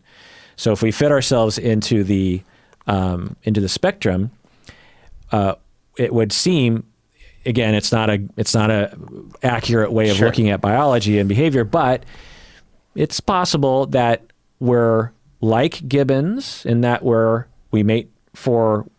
like monogamy. Yeah. There's not a lot of competition among men for the females. We tend to latch up and pair up, and then we stick with that person. But males are a little bigger, so there is a little competition. And so maybe we're mostly monogamous, but we definitely have a non-monogamous side to us, which seems to correlate with our behavior and our, when you sort of look at people's preferences in life, it seems to reflect that. And then I also think we got to think of the mix of variables. For example, if gorillas were thrust into an experience where they didn't have abundant resources and they became violent, man, that would be trouble, right? Yeah. Their violence levels would go up. And being how powerful they are, the women would probably suffer quite a bit. Each other, the ones that weren't as powerful, would die a lot more. All these kind of things. So it feels like humans were like this. Is why I kept saying humans were sort of like this half bonobo, half chimp, thrust into a very aggressive chimp-like situation, and when the shift happened to more agricultural societies. And so then a lot of violence ensued. Right. And unfortunately, at that point, the slight size advantage did play a role. Right. Yeah. Interesting way of looking at it for sure. All right. So let's conclude. So I want to provide some opinions from other people. So from the blog article author, Patrick Clarkin, PhD, he says, our evolutionary story seems to want to defy a simple narrative. Yeah. So his conclusion was and I only went over like 20% of his notes, kind of a thing. And his conclusion after looking at all the different angles, he's just like, this is not a simple story. This is really this is a hard story. In the entirety, we have a story. We have a lot of different things to say, a lot of different data to look at. But man, it is hard to know, like what we are, quote unquote, naturally. And even the question of natural state is problematic. You know what I mean? So also, according to me, this is my conclusion, there's a lot of evidence going in different directions. There's a lot of variation across our species, both individually and culturally. So what does that mean? I think we clearly have a drive for variety on some level. It seems to be, when you look at all the evidence and you look at the biological evidence and the morphology and the other species, I think it's probable that we all have an inner bonobo and chimp who, both men and women, who have a drive. Again, it's a drive. It's not like a intellectual preference. It's like the chimp who has sex with a dozen males while she's in estrus. It's not like she wakes up in the morning and says, I think I'll have sexual, it's just a drive. It's pleasurable. It's like, yes, let's do this. This is what time of the year. Yeah. Come on, you next. Come on, let's go. And so I think, given the evidence, I think we clearly, on average, because some people don't even want to have sex at all, by the way, but on average, we clearly have a drive for at least some variety. And we clearly have a drive for pair bonding. I mean, that is clear. We fall in love. We don't fall in love with 5 people at once. I mean, even polyamorous people will recognize new relationship energy. And that's not at 5 people, that's at one person. You're just like, oh my God, you. Your eyes and your everything and I just want to do you all the time, And so we clearly have a drive, and that seems to last for at least some period of time. Right. A year, 5 years, whatever we want to put to it. And remembering that our heads got so much bigger comparatively than even our closest primates. So the pregnancy and birth and early childhood became that much more dangerous, like what we were saying earlier. Right. The need to take care of offspring is greater than it is for other primates because of the abnormally sized head of our offspring and the long period of time that it takes the infant to actually survive on its own. It always just boggles me when I see a horse is born and within like 5 minutes it's walking around and looking like, it's like the equivalent of being like a 10-year-old human. It comes out of the womb as a 10-year-old already. And we are just woefully helpless for years because of the cost benefit was like, well, the cost is we're helpless for the first 5 years, but the benefit is you get this giant brain. Yeah. And that can help you figure things out. So Patrick Clarkin, PhD, also wrote that Ken Rice wrote, "We are hardwired not to be hardwired." So I love this phrase. Yeah. So we're naturally adaptive. Yeah. So if we're trying to look for what are we naturally? Are we monogamous? Are we polyamorous? What are we naturally? Well, there seems to be a lot of evidence that we are naturally we're naturally not anything. Yeah. Our nature is to adapt not only to our environment in terms of food and resources, but also to the society that we grow up in. Yeah. If our society is extremely monogamous, then we adapt to that. Yeah. If our society says jealousy is bad and men and women can have, sex with other people, it's fine, then we adapt to that. We're very programmable. And we can even reprogram ourselves midway through life. Yeah. There are people who grow up monogamous and do monogamy, and then boom, they're swinging their polyamory, and this a whole other lifestyle. We are clearly, and they are happy and they thrive.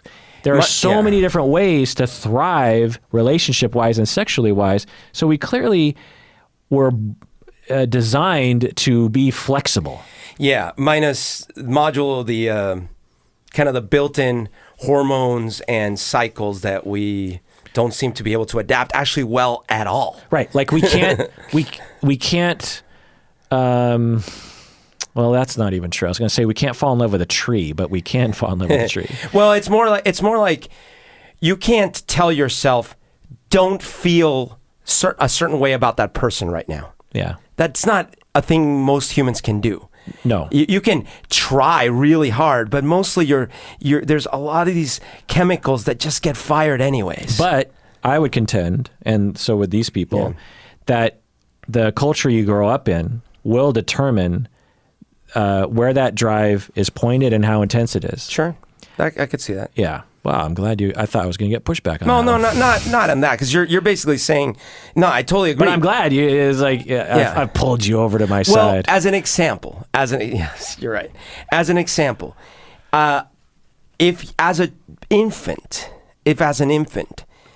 your pleasure is regularly rewarded in a certain way, I think that's going to reinforce. Right, epigenetics. So you have neurons that are set to be set that way. And through puberty, for example, you're 13 years old and all those romantic and sexual hormones are starting to kick in and your brain is starting to wire itself for sex. Right.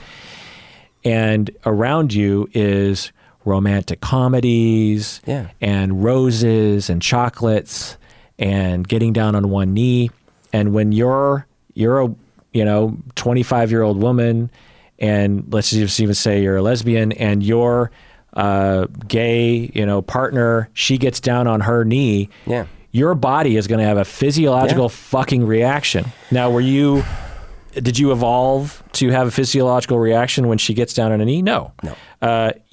Because we're so adaptive and our brain is so able to just absorb, and I mean, it just freaks me out sometimes to think about this, because it's just like our brain is, so programmable. It's like this weird octopus that's like reaching out and feeling the world. I just had this vision of, octopus with all these tentacles, like blindly feeling around and go, oh, okay, I got you there, and it's just, and it's starting to, form this new brain. It's, like the world is black, so, I'm going to change myself black to fit in with this world. It's creepy when you think about it. Well, and hence why, I think we have great proof, sadly, when you see bad development in that, why is this person attracted and sexually stimulated by violence, right?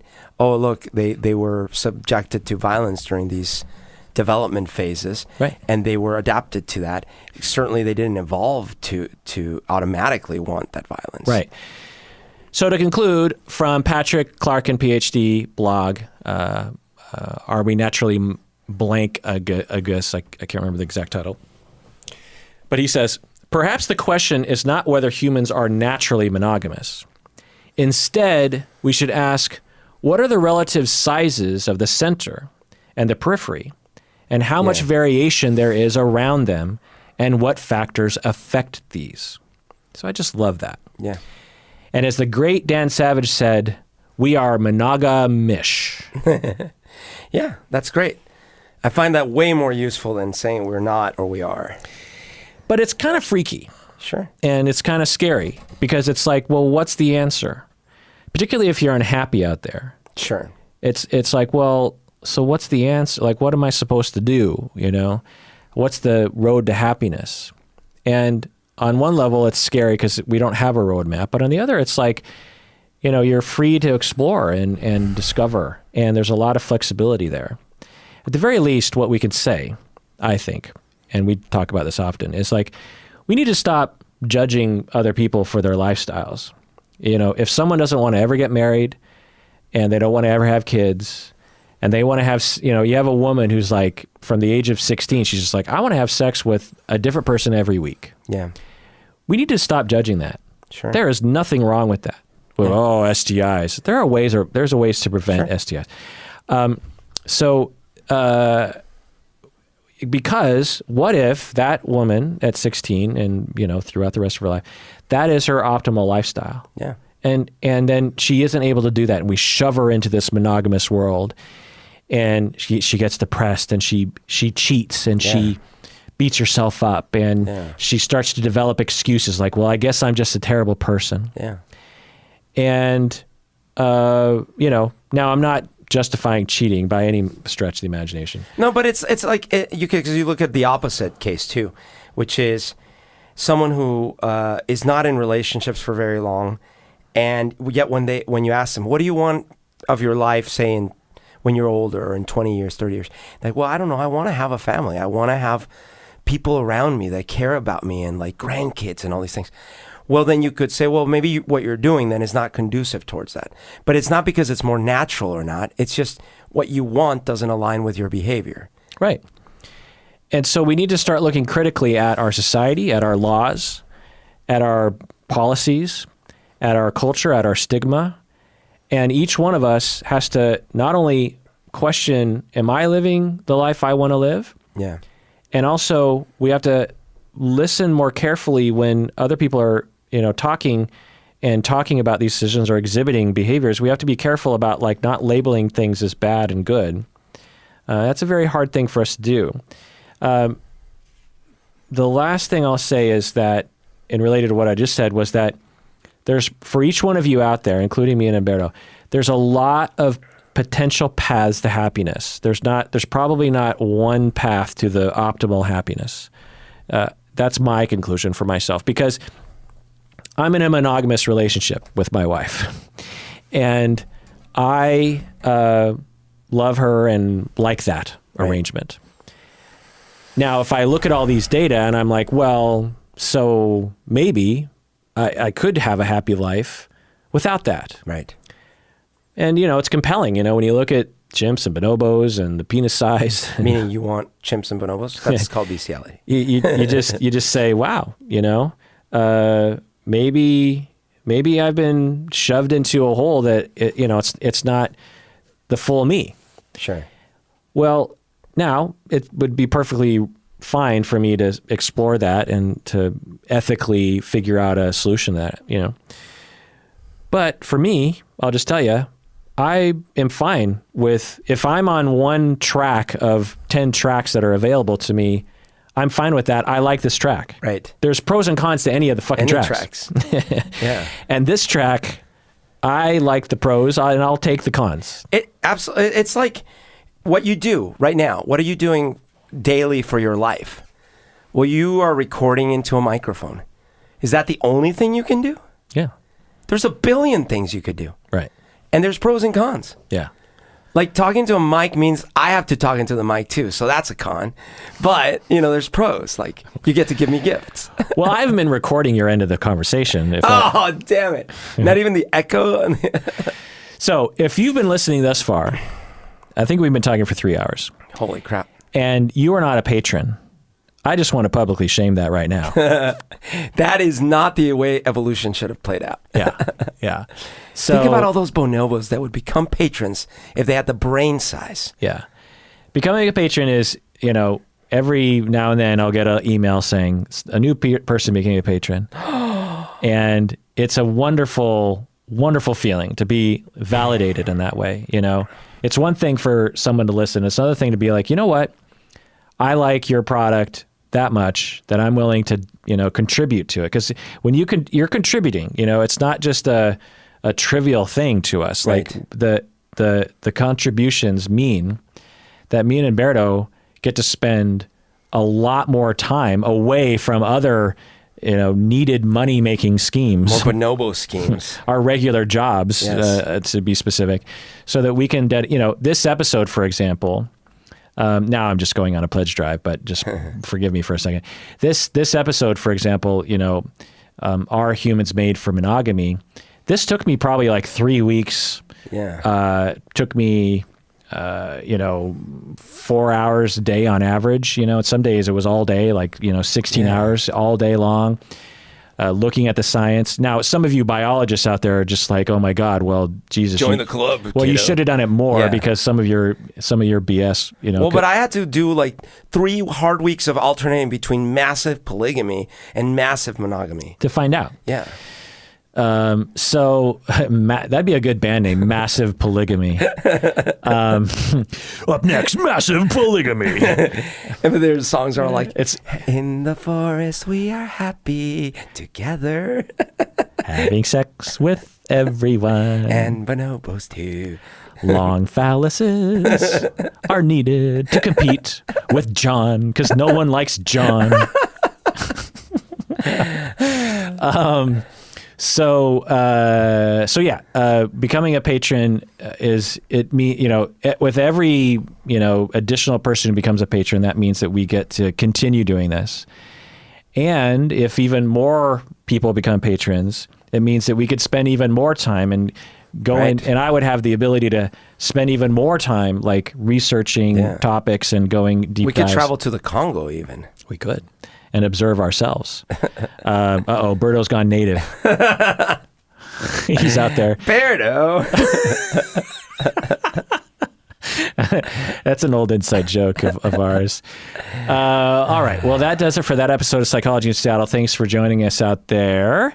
Let us know what you think. Comment below. I am curious, as particularly to you experts out there, what did I get wrong? What did I get right? And for you, all you other non-experts out there, how do you feel about monogamy? What's your path? Some of you out there are way beyond monogamy. You're fully polyamorous, and you figured out the whole system. Let us know what you think. Did we say anything that upset you, that triggered you? Keep that to your fucking self. I don't want to hear it. Just joking. Be polite. Feel free to comment below. And please take care of yourself because You deserve it.